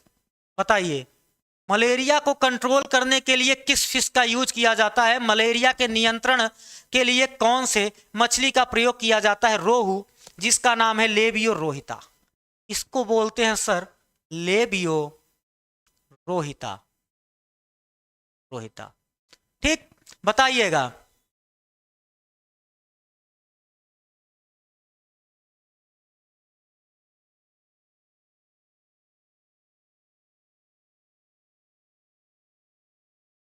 यहां पर बताइए, the fish used for control of malaria is rohu, gambusia, या आपका both A and B, none of these, all of these? सबका जवाब आ रहा है गंबूसिया। ये कैसी कैसी फिश होती है? चलिए, लार्विसीडल होती है। कैसी होती है? लार्विसीडल होती है।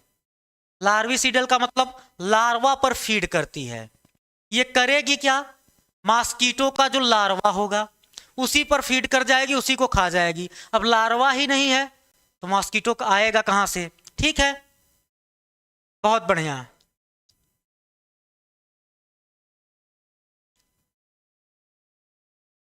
डीएनए एनालिसिस तो समझ गए, चलिए उसको बता देंगे अभी। गंब्यूसिया को लार्विसीडल फिश की कैटेगरी में हम लोग रखते हैं क्योंकि ये लार्वा पर फीड करता है। अगला देखते हैं 27 नंबर। इन अ फूड वेब, किसी फूड वेब की बात हो रही है, खाद्य जाल की बात हो रही है। इसमें दो नाम दिए गए हैं, एक है हाइनास और दूसरा है वल्चर आर। खाद्य जाल में लकड़बग्घा और गिद्ध होते हैं। Primary consumer, predator, scavenger, decomposer. बताइएगा, बताइए भैया।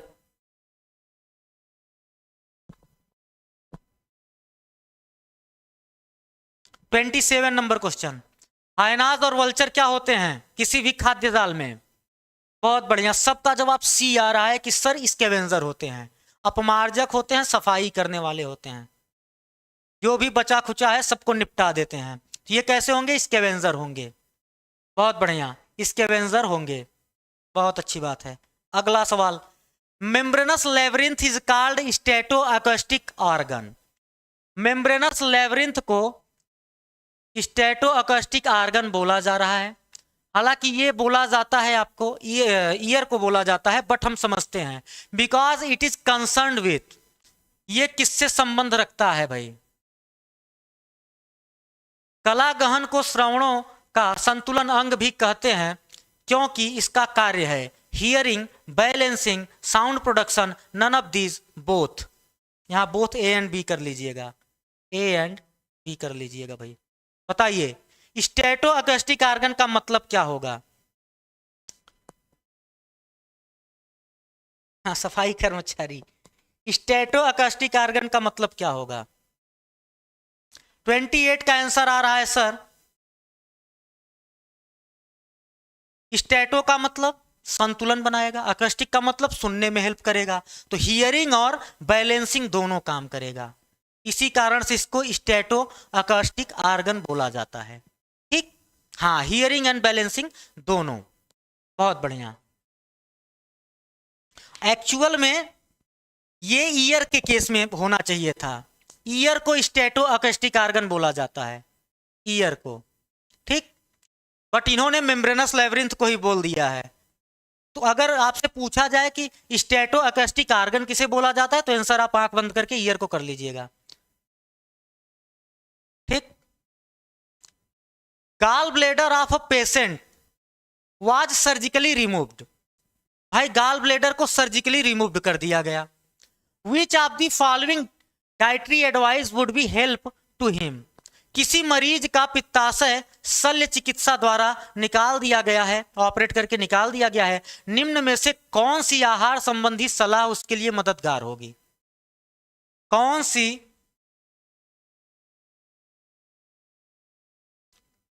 हाँ, फोन से क्लास करने में समस्या तो होती ही होती है भाई, वो तो जाहिर सी बात है, दिक्कत आती है। किसी भी पर्सन का अगर गॉल ब्लैडर निकाल देंगे तो भाई कैसा डाइट उसे लेना चाहिए? 29 का आंसर आ रहा है सी, देख लेते हैं।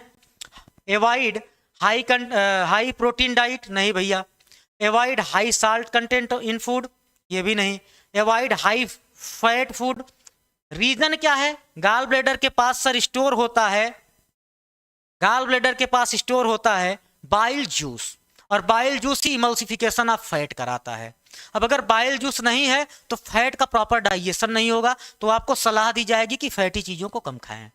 ठीक है, अवॉइड करना पड़ेगा आपको फैट को, बिल्कुल फैट को अवॉइड करना पड़ेगा। नॉट है डी होगा? कहां नॉट है डी होगा? कहां नॉट है भैया? सही तो है, ठीक तो है, सही है भैया। देखिए गॉल ब्लैडर का काम सिर्फ स्टोरेज का होता है, न कि प्रोडक्शन का। ध्यान से समझिएगा चीज को, गॉल ब्लैडर का काम सिर्फ स्टोरेज का होता है, न कि प्रोडक्शन का। इसका मतलब बाइल तो बनेगा, तो आप फैट खाओगे तो पचेगा, टाइम ज्यादा लेगा। जो फैट हम खा रहे थे आधे घंटे 15 मिनट में पच जा रहा था, क्योंकि ऑलरेडी गॉल ब्लैडर में स्टोर था वो भाई बाइल जूस आपका, तुरंत पहुंच जाता था। बट यहां पर लीवर प्रोडक्शन तो करता रहेगा ना, स्टोरेज रुक जाता है, इसलिए फैटी डाइट को मना किया जाता है। पचने का टाइम पीरियड जो होगा वो ज्यादा हो जाएगा, जो आधे घंटे में पच रहा था उसको 5 घंटे लगेंगे पचने में। ठीक, उसको 5 घंटे लगेंगे पचने में। ठीक, ध्यान दीजिएगा, गॉल ब्लैडर का न होना भाई अफेक्टेड क्या करता है? फैट के डाइजेशन को रिड्यूस करा देगा, कम हो जाता है बस। लीवर तो अपना काम कर ही रहा है ना, डक्ट से आएगा ही आएगा, बाइल जूस आएगा ही आएगा, स्टोरेज रुक जाता है बस।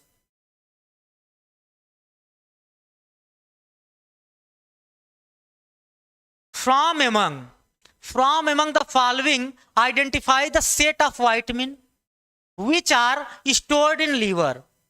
कौन सा वाइटामिन लीवर में स्टोर होता है and are not required by our body on everyday basis. निम्न में से विटामिनों का के उस सेट की पहचान करो जो यकृत में भंडारित रहते हैं और हमारे शरीर की दैनिक आवश्यकता नहीं है। लीवर में स्टोर होते हैं और आवश्यकता नहीं पड़ती बॉडी को डेली बेसिस पर उनका। बताइएगा, जवाब दीजिए भाई। 39 का D.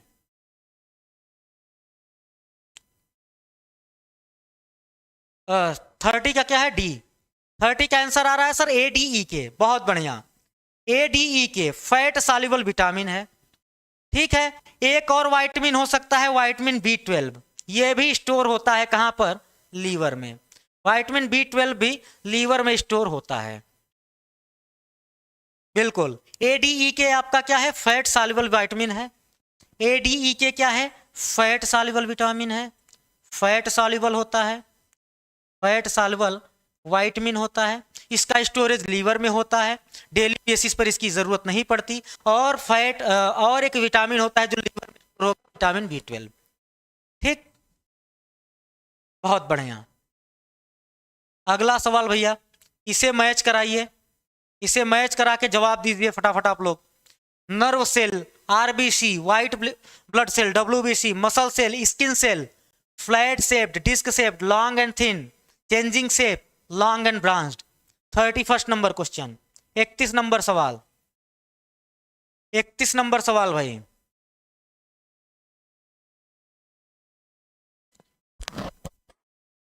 Thirty first number question, जवाब दीजिए।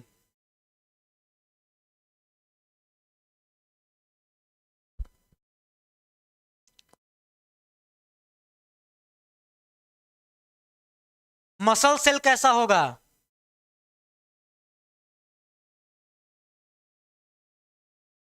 मसल सेल कैसा होगा भाई?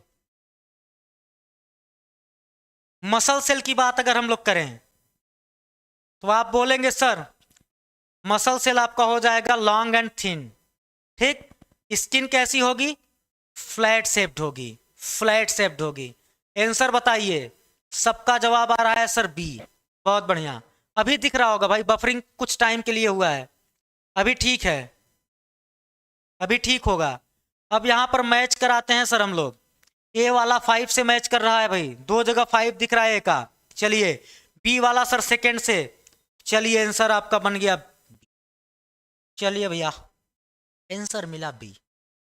बहुत बढ़िया, अरे ठीक हो गया, बफरिंग अभी नहीं है। आंसर आपको मिल गया बी। अगला सवाल, रीड द, इसका जवाब दीजिए। Read the following statement and choose the correct option. निम्नलिखित कथनों को पढ़िए और सही विकल्प का चुनाव करिए। असर्शन देखते हैं और रीजन। असर्शन है भैया और रीजन लिखा हुआ है, इसको पढ़िए और जवाब दीजिए। The leaves of some water plants hydrophytes have waxy coating. बिल्कुल, हाइड्रोफाइट्स के लीफ पर वैक्स की कोटिंग दिखती है, ये बिल्कुल करेक्ट है। The wax coating help in plant to stay afloat in water. क्या ये तैरने में मददगार होगा? नहीं भाई, ये प्लांट की लीफ को सड़ने गलने से बचाता है, मतलब भीगने से बचाएगा। कहने का मतलब असर्शन करेक्ट है, रीजन गलत है। देख लिया जाए, assertion is correct, reason is incorrect. Answer बन गया आपका सी वाला। आंसर आपका बना सी वाला, आंसर सी, आंसर सी। बहुत बढ़िया, आंसर हो जाएगा सी। सबका जवाब सी आ भी रहा है, सबका जवाब सी आ भी रहा है भाई। बहुत बढ़िया, असर्शन करेक्ट है क्योंकि हाइड्रोफाइट्स में वैक्स की कोटिंग होती है जो कि वेटिंग से बचाता है, भीगने से बचाता है, सड़ने और गलने से बचाएगा। यहां पर बोल रहा है कि फ्लोटिंग में हेल्प करता है, तो रीजन गलत है, असर्शन करेक्ट है, इसलिए आपका ऑप्शन सी करेक्ट होगा। ठीक, अगला सवाल, identify the body part, identify the body part of human being based on the following characteristic. Body part को पहचानना है, दो कैरेक्टरिस्टिक दिए गए हैं। एक को बोला जा रहा है वेरी हार्ड है, do not bend accept eight meeting point, सिवाय जोड़ के ये कहीं नहीं मुड़ती। तो ये दोनों कैरेक्टर किसके हो सकते हैं? आप बोलेंगे सर बोन का कैरेक्टर है, ये बोन का कैरेक्टर है। बोन बहुत हार्ड होता है सर, और ज्वाइंट के अलावा कहीं पर फोल्ड नहीं होगा, कहीं पर मुड़ेगा नहीं। तो आंसर हम लोग बिना किसी झिझक के लगाएंगे बोन, बिना किसी झिझक के बोन करेंगे। ठीक, बोन वेरी हार्ड होता है। दो कैरेक्टर दिए गए, इसके बेसिस पर आंसर लगाना था। बोन आपका बहुत हार्ड होगा और ये बेंड होगा सिर्फ मीटिंग पॉइंट पर, और कहीं बेंड भी नहीं होगा, और कहीं इनमें बेंडिंग देखने को नहीं मिलेगी। तो इसे ये किसका कैरेक्टर हो जाएगा? ये कैरेक्टर बोन का होगा, ये कैरेक्टर आपका बोन का होगा, ये ध्यान दीजिएगा। अगला सवाल, in which of the following system of irrigation is the water loss minimum?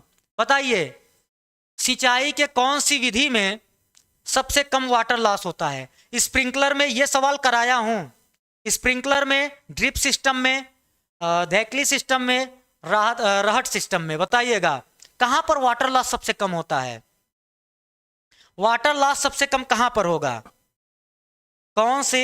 हाँ, बहुत बढ़िया, उमा जी का आंसर आया सर, ड्रिप सिस्टम। बहुत बढ़िया भाई, बूंद बूंद पानी जड़ के पास पहुंचता रहेगा, वाटर लॉस कम होगा, वाटर लॉस कम होगा। बहुत बढ़िया, आंसर आपका हो जाएगा बी। 35 नंबर क्वेश्चन, इसका जवाब आप लोग सोचिए और दीजिए। 35 नंबर सवाल, X gland are present in pair. कोई एक एक्स ग्लैंड है जो कि पेयर में पाई जा रही है, and release hormone which regulate blood pressure. वो एक हार्मोन रिलीज करता है जो कि बीपी को, ब्लड प्रेशर को रेगुलेट कराता है। ठीक, it receive order to secrete hormone Y. Hormone Y ये क्या करता है? ऑर्डर रिसीव करता है कहां से? वाई ग्लैंड से, from Y glands. Y is also secrete Z hormone. मतलब एक्स वाई जेड के बारे में आपसे पूछ रहा है। एक्स कोई ग्लैंड है जो ब्लड प्रेशर को रेगुलेट करने वाला हार्मोन सिक्रीट कराता है, और ये जो एक्स ग्लैंड है ये वाई ग्लैंड से कमांड लेता है, ऑर्डर लेता है, और वाई ग्लैंड जेड हार्मोन का सिक्रीशन कराता है। आप बोलेंगे सर एक्स ग्लैंड है, पेयर पाया जा रहा है, तो सर हम पेयर की बात करें तो एड्रिनल ग्लैंड पेयर होता है। हमने कहा सर एड्रिनल हम मान लेते हैं, हमने एड्रिनल बी और डी में देखा सर सुप्रारीनल ग्लैंड भी से बोलते हैं, और जाहिर सी बात है एड्रिनल ग्लैंड एक हार्मोन निकालता है, नाम है एल्डोस्टेरॉन, जो कि क्या करता है? जो कि डिस्टल पार्ट ऑफ टिब्यूल से वाटर का और साल्ट का एब्जॉर्प्शन करा लेता है, री एब्जॉर्प्शन करा लेता है, और बीपी को रेगुलेट कराता है, जीएफआर को मेंटेन कराता है। तो कहने का मतलब सर पिट्यूटरी से कमांड एड्रिनल ग्लैंड लेगी। बिल्कुल सही है, यहां तक चीजें ठीक थी। और सर पिट्यूटरी से एड्रिनलिन नहीं आता सर, आता है ग्रोथ हार्मोन। आंसर बनेगा बी, आंसर बनेगा बी, आंसर बन जाएगा बी, आंसर बी बनेगा भाई। डी कैसे होगा? यहां पर बोल रहा है कि Y also secrete Z hormone, तो वाई अगर पिट्यूटरी है तो वो एड्रिनलिन नहीं, वो आपका क्या करेगा? ग्रोथ हार्मोन को सिक्रीट कराएगा। एड्रिनलिन भी आपका क्या होता है? बीपी को रेगुलेट कराता है भाई, ब्लड प्रेशर को रेगुलेट कराएगा। एड्रिनलिन, नॉर एड्रिनलिन दोनों, बिल्कुल। तो आंसर आपका बी बनेगा। आंसर क्या बनेगा भैया? बी बनेगा, आंसर बी बनेगा। ठीक, अगला, the binomial system of Carolus Linnaeus. Carolus Linnaeus ने बाइनोमियल नॉमेनक्लेचर दिया, was divide of which of the following category. जिसमें किस कैटेगरी को छोड़ दिया गया, डिवाइड कर दिया गया, शामिल नहीं किया गया? कौन सी कैटेगरी नहीं शामिल की गई थी? डिवाइड लिखा है यहां पर, इस पर ध्यान दीजिएगा। कैरोलस लिनियस साहब के बाइनोमियल सिस्टम ऑफ नॉमेनक्लेचर में कौन सी कैटेगरी थी जिनको शामिल नहीं किया गया था? कौन सी कैटेगरी को शामिल उन्होंने नहीं किया था? बताइए भैया, कौन सी कैटेगरी को शामिल नहीं किया गया था? डिवाइड लिखा है, अरे जीनस और स्पीसीज दो ही तो उन्होंने कंपोनेंट बताए थे, तो जीनस और स्पीसीज तो होगा ही होगा। डिवाइड की बात हो रही है, तो उन्होंने क्या किया था? उन्होंने फैमिली को और फाइलम को शामिल नहीं किया था, फैमिली और फाइलम को यूज ही नहीं किया था। क्लास, ऑर्डर, जीनस, स्पीसीज दिया था उन्होंने, क्लास, ऑर्डर, जीनस, स्पीसीज के बारे में बताया था। ठीक, उन्होंने किंगडम को दो भागों में बांटा, टू किंगडम क्लासिफिकेशन दिया, plant kingdom, animal kingdom. Animal kingdom में उन्होंने क्लास को डिफाइन किया, ऑर्डर को डिफाइन किया, जीनस और स्पीसीज को डिफाइन किया, फाइलम और फैमिली की बात ही नहीं की, फैमिली और फाइलम की बात ही नहीं की थी। तो ये ध्यान रखिएगा, मैं बता रहा हूं, यहां पर लिखा है डिवाइड, मतलब शामिल नहीं किया है। Good afternoon Preeti ji, divide नहीं है, डिवाइड है, ये ध्यान रखिएगा। अगला सवाल, आइडेंटिफाई द ट्रू स्टेटमेंट। सत्य वचन को आइडेंटिफाई करिए। Protozoans are mainly heterotrophs, water enter through osculum in sponge, cnidoblast are locate at the base of hydra. All statement are true, none of these, none of these, none of these. बताइएगा भैया, जवाब दीजिएगा, बताइए सही वचन कौन सा है। आप बोलेंगे sir protozoans are mainly heterotrophs, बिल्कुल सही है सर, ये भाई साहब लोग मेनली हेटेरोट्रॉप्स होते हैं, यही तो करेक्ट है। बाकी इनकरेक्ट क्यों है देख लेते हैं, बाकी इनकरेक्ट क्यों है देख लेते हैं। ऑस्कुलम के थ्रू वाटर बाहर जाता है, यहां पर ऑस्टिया होना चाहिए, ऑस्टिया होना चाहिए, और ये लोकेट बेस ऑफ हाइड्रा नहीं होता भैया, हेड हो सकता है या एपिकल पार्ट में पाया जाता है, या एपिकल हो सकता है।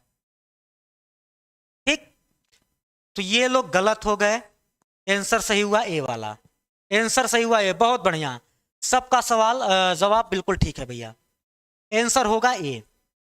अगला, स्कफनर डॉट्स और granules observe in erythrocyte are due to.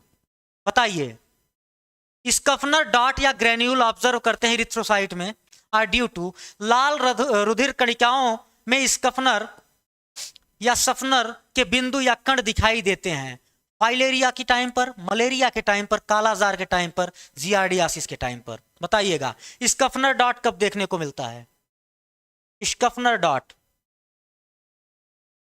स्कफनर dot भाई,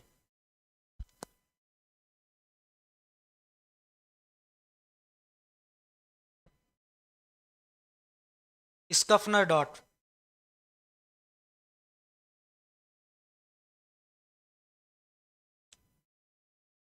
बहुत बढ़िया, सबका जवाब आ रहा है सर मलेरिया। चलिए मलेरिया कर भी लिया गया भाई, आंसर कर दिया गया मलेरिया। फाइलेरियासिस को कौन काज कराएगा, आप बोलेंगे सर बुचरेरिया बैनक्रॉफ्टाई, बैनक्रॉफ्टाई। वाहक मच्छर कौन सा होगा, आप बोलेंगे सर ये तो आप लोग ही बताओगे, कालाजार, लिज्मानिया, दोनों वानी काज कराता है, दोनों वानी काज कराता है। इसका ट्रांसमिशन कौन कराता है, जियार्डिया भाई साहब काज कराते हैं, जियार्डियासिस, जियार्डिया। इनको grand old man of intestine बोला जाता है, grand old man of intestine बोला जाता है, इनको इंटेस्टाइन बोला जाता है। ठीक है, चलिए, मतलब दद्दू हैं ये एक तरीके से। बुचरेरिया बैनक्रॉफ्टी को कौन,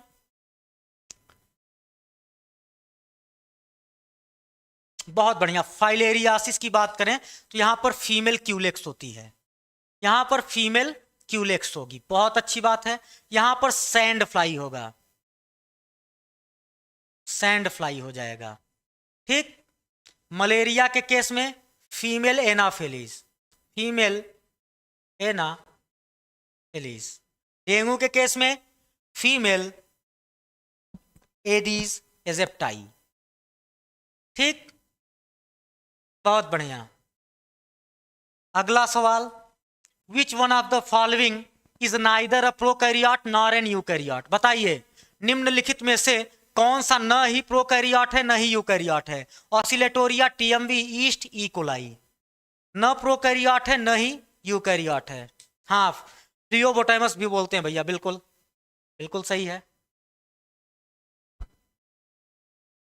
जवाब दीजिएगा आप लोग, जवाब दीजिए भाई,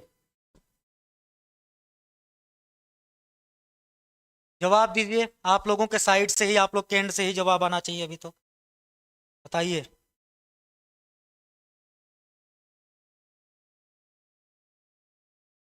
थर्टी 39 का आंसर सबका बी आ रहा है, टीएमवी। बिल्कुल, ये एक वायरस है, वायरस भाई साहब हैं, इनको न तो प्रोकैरियोट में रखा गया है न ही यूकैरियोट में। ऑसिलेटोरिया क्या है, आप बोलेंगे सर ब्लू ग्रीन एल्गी है, मतलब प्रोकैरियोट्स में रखे गए हैं ये। ईस्ट क्या है सर, ये सर फंजाई है, इसे रखा गया है यूकैरियोट की कंडीशन में। ई कोलाई क्या है सर? एक बैक्टीरिया है, ये भी प्रोकैरियोट है, इसे प्रोकैरियोट में रखा गया है। और वायरस क्या है? न ही प्रोकैरियोट में रखा गया है न ही यूकैरियोट में। आंसर आपका बना क्या? आंसर आपका बना बी, वायरस। बहुत बढ़िया, वायरस। वायरस भाई साहब। चलिए अगला सवाल, 40 नंबर क्वेश्चन, 40 नंबर सवाल भाई जवाब दीजिए। 40 नंबर सवाल जवाब दीजिए आप लोग। 40 नंबर क्वेश्चन का जवाब दीजिए। अरे भाई उसको कम से कम प्लेस नहीं मिला है कहीं पर, तो इज्जत तो मिल ही सकती है। ठीक है, when two gene are located very close to each other, अगर दो जीन हैं और लोकेट कर रहे हैं बहुत नजदीक नजदीक हैं, in a chromosome there is no crossing over between them, hardly any cross over can be detected, the percentage of crossing over very high, only double cross over can be detected. क्या होगा भैया?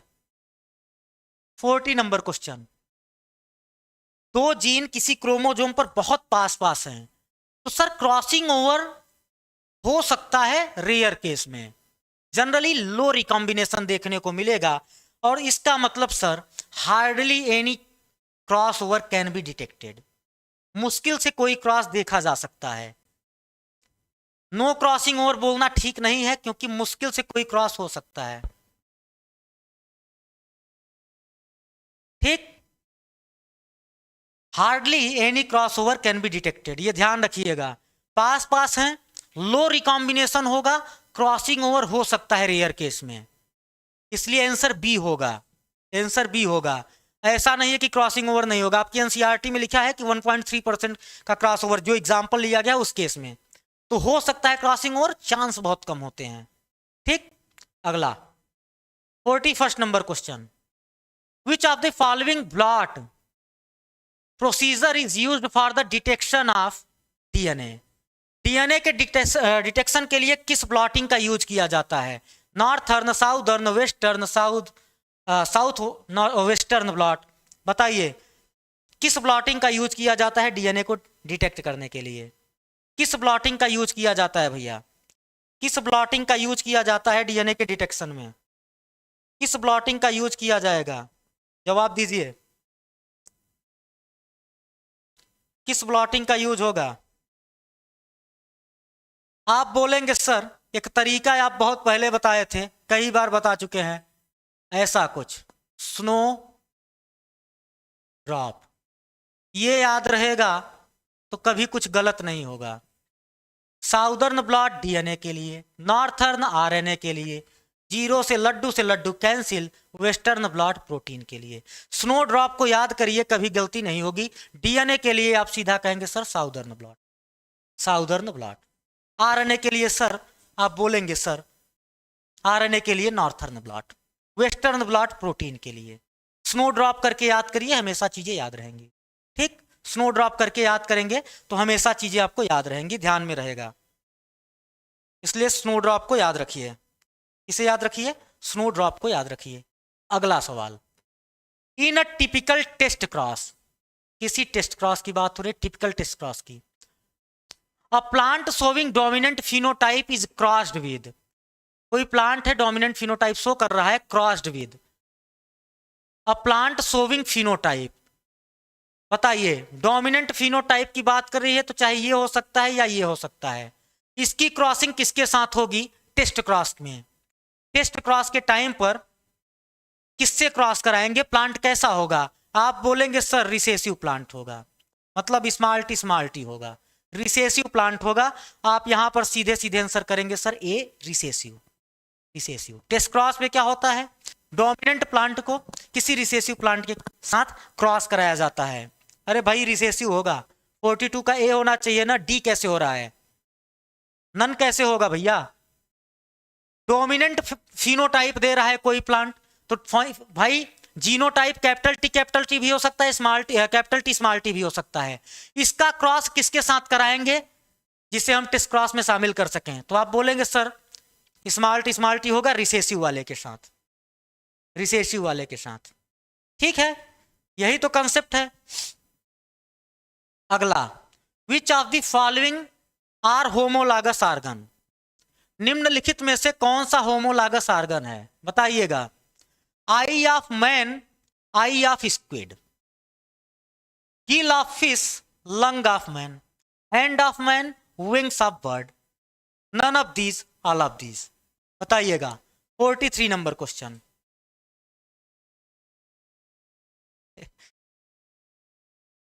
कोई बात नहीं भैया, अरे कोई दिक्कत नहीं है, हमने कुछ बोला क्या? हमने तो बस समझाया ना। होमोलागस का मतलब है कि ओरिजिन सेम होगी, फंक्शन डिफर करेगा। एनालॉगस का मतलब होता है ओरिजिन डिफरेंट होगी, फंक्शन सेम होगा। यहां पर sir I of man, eye of squid function same कर रहे हैं, ओरिजिन अलग अलग है, एनालॉगस स्ट्रक्चर है। आपसे होमोलागस पूछा है। गिल का काम क्या है भाई? गिल हो गया या लंग का काम हुआ, दोनों का काम सेम होता है, एक्सचेंज ऑफ गैसेस। कहने का मतलब सर इनका फंक्शन सेम है, ओरिजिन अलग है, ये भी एनालॉगस है। Hand of man, wings of bird, या विंग्स नहीं 4 लिम्ब होना चाहिए था, थोड़ा सा करेक्शन यहां पर अगर हो सकता तो हो जाता। तो यहां पर आंसर आपका सी होना चाहिए। आंसर क्या होना चाहिए भैया? सी होना चाहिए। यही होमोलागस ऑर्गन का क्या होगा? एग्जाम्पल होगा। बहुत बढ़िया। एक ट्रिक बताया हूं होमोलागस के लिए, HARD, कई बार बताया हूं। एनालॉगस के लिए ACP। हार्ड का मतलब या ACP का मतलब क्या है? Homologous organ adaptive radiation, divergent evolution. Analogous organ convergence evolution, parallel evolution. ये ध्यान रखिएगा, हार्ड और ACP करके चीजें बताया हूं मैं, ऑलरेडी बता के रखा हूं। जब भी बताता हूं ये चीजें जरूर बता दिया जाता है भाई। बताइए यहां पर the total lung capacity represented by, total lung capacity is represented by, संपूर्ण फुसफुस धारिता को किसके द्वारा दर्शाया जाता है? Tidal volume, residual volume. Vital capacity, residual volume. Tidal volume, vital capacity. Inspiratory and expiratory reserve volume. बताइए भाई, टोटल लंग कैपेसिटी किसके बराबर होती है? टोटल लंग कैपेसिटी किसके बराबर होती है? टोटल लंग कैपेसिटी किसके बराबर होगी? Total lung capacity, total lung capacity हमें पता है कि यह करीबन 5800 ml के आसपास होता है। ठीक, किसके बराबर होगा? आप बोलेंगे sir vital capacity plus residual volume. ये भाई साहब होते हैं 4600, ये होते हैं 1200।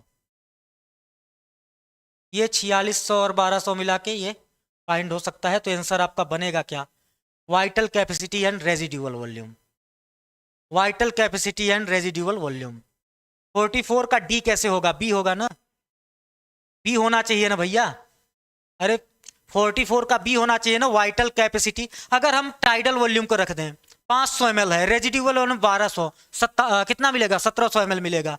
500 है, वाइटल कैपेसिटी कितनी है?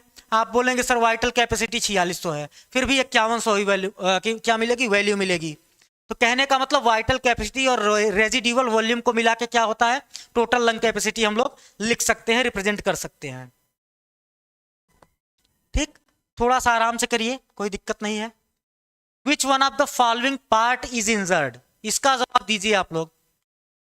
किस पार्ट को इंजर्ड कर दें? If memory of man weakens, जिससे कि मेमोरी क्या हो? कमजोर हो जाए। निम्न में से कौन सा हिस्सा क्षतिग्रस्त हो जाने से मनुष्य की याददाश्त कमजोर हो जाती है, मेमोरी कमजोर हो जाती है? बताइएगा। मेमोरी कमजोर हो जाती है। मनुष्य के ब्रेन में किस पार्ट को डैमेज कर दें कि याददाश्त कमजोर हो जाए भाई, याद रखने की क्षमता कम हो जाए? बताइएगा। बहुत बढ़िया, जवाब आ रहा है सबका सर सेरिब्रम। बहुत बढ़िया भाई, सेरिब्रम। अगर सेरिब्रम को हम लोग क्या करें? सेरिब्रम को डैमेज कर दें तो मेमोरी कमजोर हो जाएगी। मेडुला का काम क्या है? ये रिस्पायरेटरी सेंटर इनके पास होता है, वोमिटिंग सेंटर इनके पास होता है, कार्डियक सेंटर इनके पास होता है। इसे हम लोग याद रखते हैं RVC से। किससे? Respiratory, vomiting, cardiac. वही चीजें मैंने यहाँ पर लिख दी हैं, तो इसलिए परेशान मत होइएगा। सेरिबेलम की बात कर लें, हाइंड ब्रेन का पार्ट है। हाइपोथैलेमस, इसके पास क्या है, भूख प्यास और टेम्परेचर रेगुलेशन का सेंटर है। इस भाई साहब के पास टेम्परेचर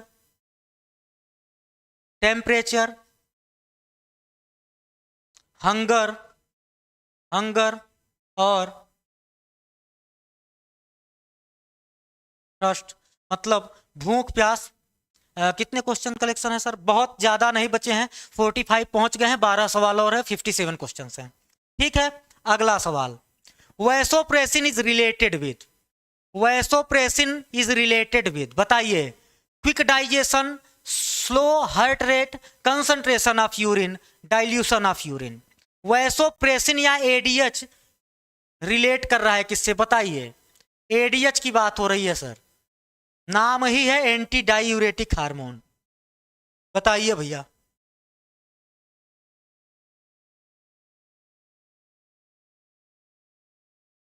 वैसोप्रेसिन किससे रिलेट करता है? सबका जवाब है सर, एक लोग का जवाब डी भी आया है कि सर डाइल्यूशन ऑफ यूरिन भी कराता है। वैसोप्रेसिन जो होता है कंसंट्रेशन ऑफ यूरिन कराता है।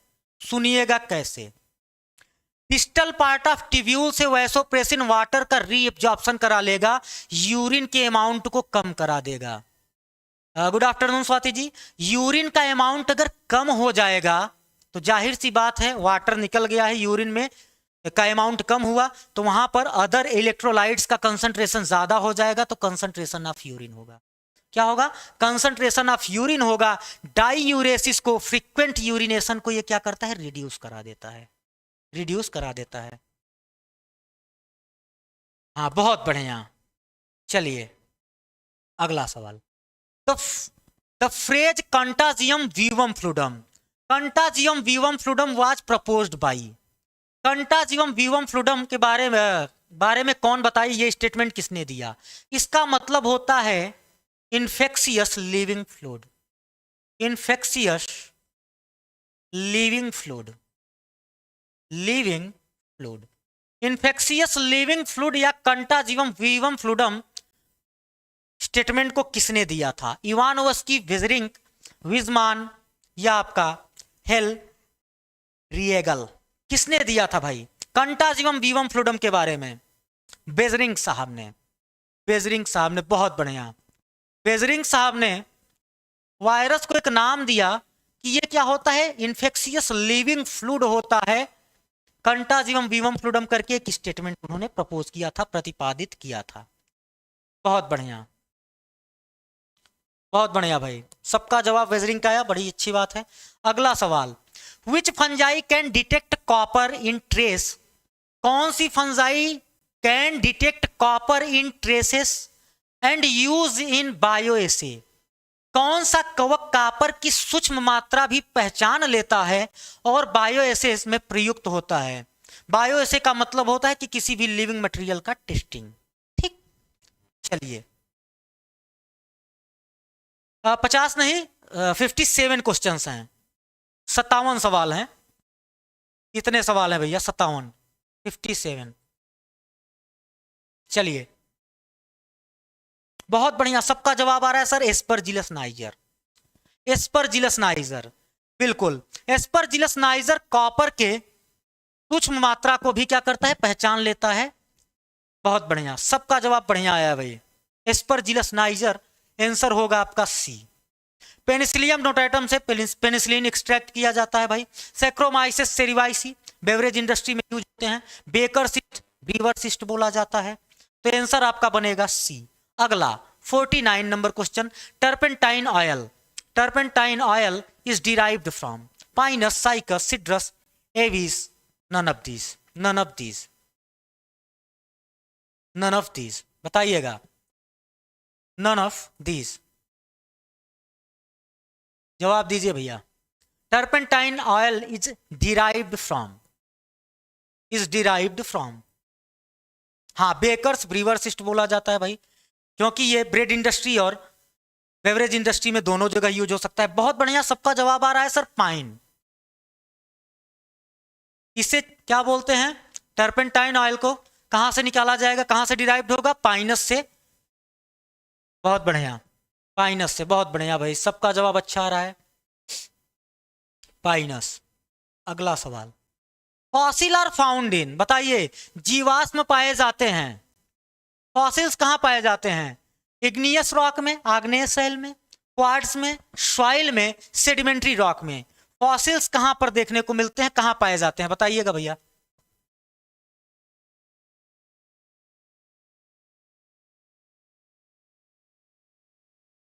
हाँ बिल्कुल, चिड़का तेल बोलते हैं शायद, बिल्कुल भाई, चिड़का तेल बोलते हैं। 50 का आंसर आ रहा है सर डी, सेडिमेंट्री रॉक्स में, अवसादी शैल में फॉसिल्स आपके पाए जाते हैं। ठीक, इग्नियस क्वार्ट या सॉइल में नहीं पाए जाते, सेडिमेंट्री रॉक्स में पाए जाते हैं। बिल्कुल।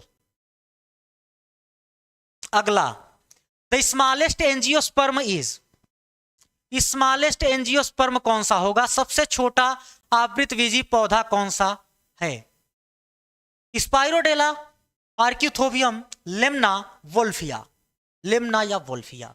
स्मॉलेस्ट एंजियोस्पर्म आपसे पूछ रहा है, स्मॉलेस्ट एंजियोस्पर्म, स्मॉलेस्ट एंजियोस्पर्म।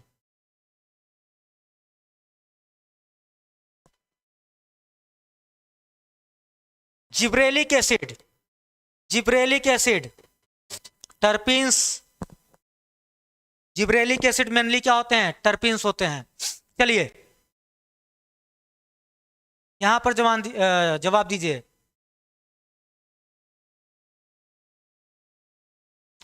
जवाब सबका आ रहा है सर वोल्फिया, बहुत बढ़िया, वोल्फिया स्मॉलेस्ट एंजियोस्पर्म है।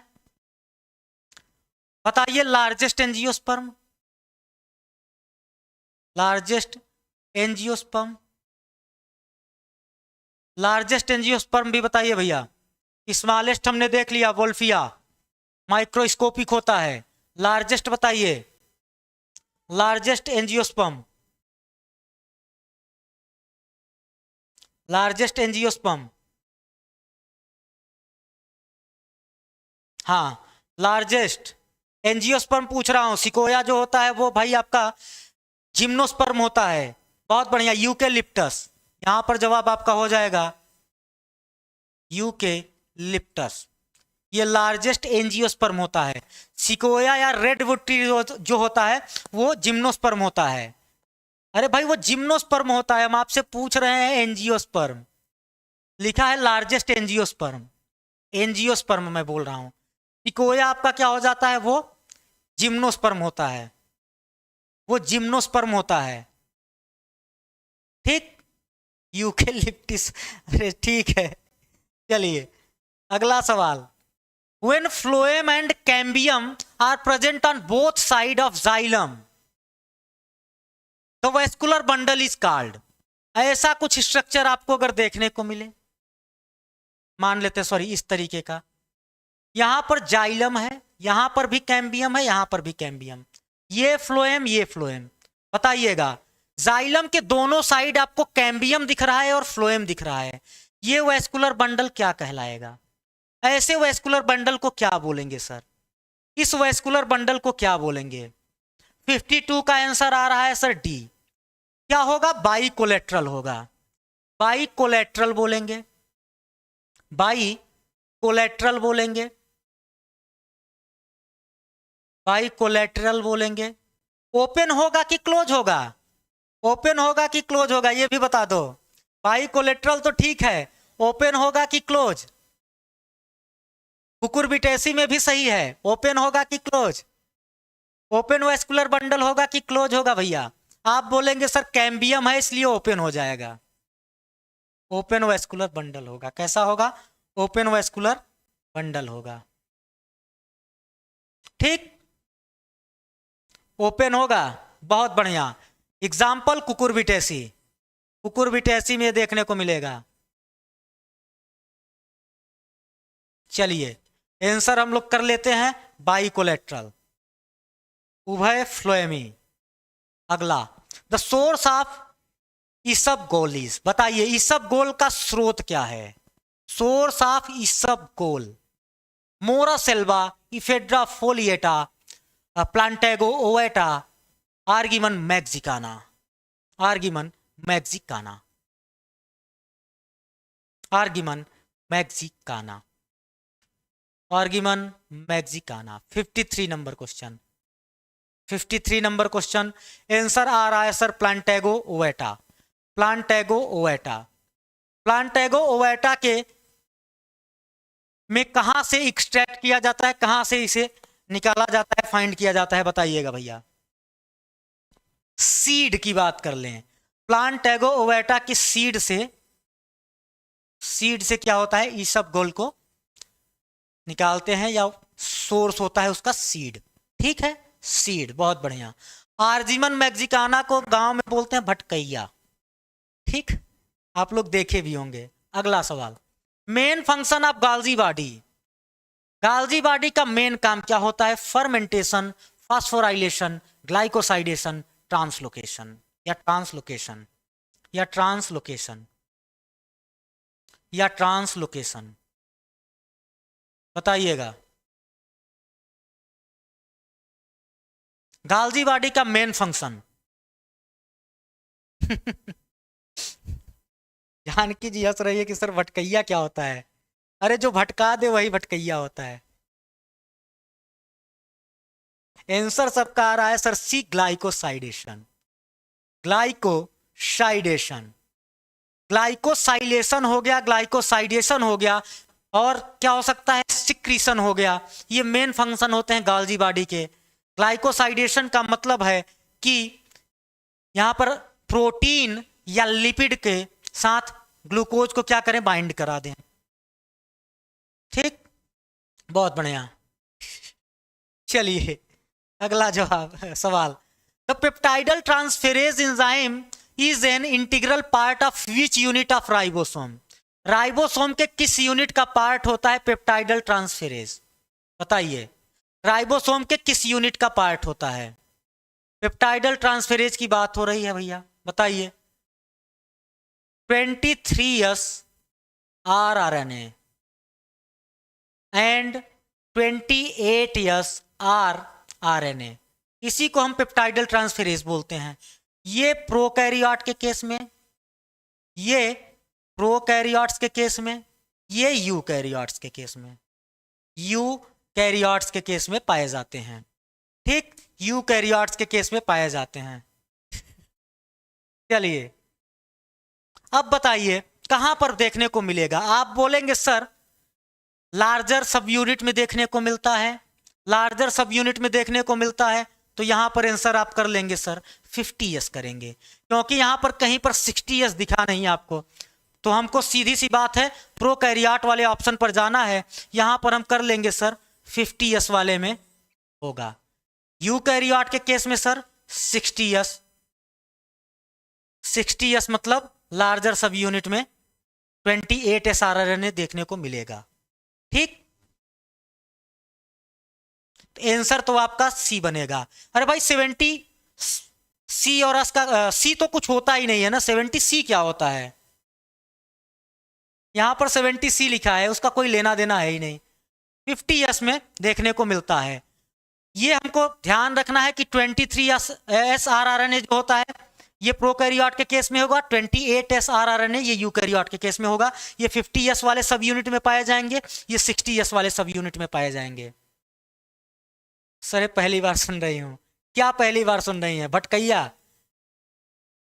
भटकैया पहली बार। यहां पर बताइए, wilt of arhar is caused by, अरहर का मुरझाना किसके कारण होता है? Wilt of arhar is caused by, सीधे का ही नहीं, बताइए। Wilt of arhar, Puccinia graminis क्या काज करेगा? आप बोलेंगे सर रस्ट डिजीज काज करता है। Ustilago sir smut disease. Xanthomonas citri sir citrus canker, citrus canker. Fusarium oxysporum यही विल्ट डिजीज काज करता है अरहर में। बहुत बढ़िया, सी। चलिए बहुत बढ़िया, हाँ बिल्कुल। जब हर्बेरियम सीट लिखी जाती है तो लोकल नाम लिखना होता है, तो लोकल नाम तो चेंज होता रहता है ना, प्लेस के हिसाब से चेंज होता रहता है। जैसे हम लोग अपने साइड कैलोट्रॉपिस को मदार बोलते हैं, मध्य प्रदेश हरियाणा में आंकड़ा बोला जाता है।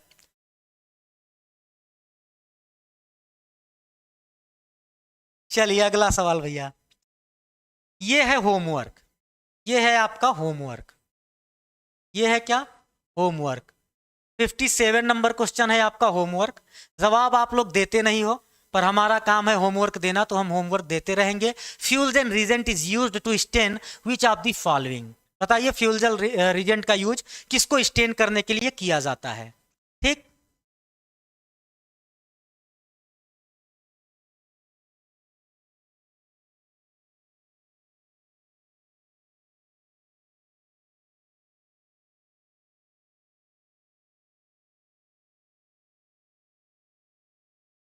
अच्छा चलिए भाई, तो ये तो रहा आज की कहानी।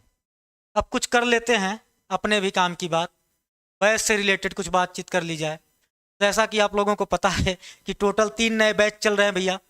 जिन्होंने अभी तक कोई बैच ज्वाइन नहीं किया उनके लिए बीपीएससी टीआरई 4.0 साइंस का नया बैच चल रहा है, जिसमें महेश सर आपको केमिस्ट्री, आकाश सर आपके बायोलॉजी और मुस्तफ़ा सर फिजिक्स पढ़ाते हुए दिखेंगे। यहाँ पर संस्था के 2 नंबर दिए गए हैं, इस नंबर पर आप लोग कॉल या व्हाट्सअप करके बैच से रिलेटेड जानकारी ले सकते हैं और बैच को ज्वाइन कर सकते हैं।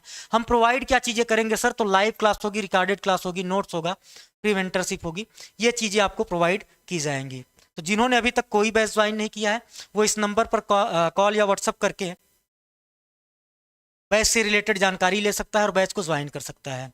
चलिए, किसी का किसी भी तरीके का कोई डाउट हो, कोई समस्या हो तो पूछिए। किसी भी पर्सन का भैया किसी भी तरीके का कोई डाउट हो, कोई समस्या हो, पूछिए, अदरवाइज आज की क्लास को फिर हम लोग ऑफ करेंगे। बताइए, किसी का कोई समस्या हो,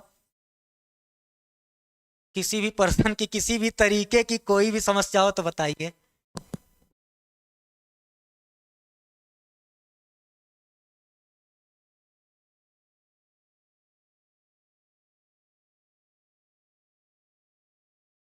चलिए, बहुत बढ़िया है भाई।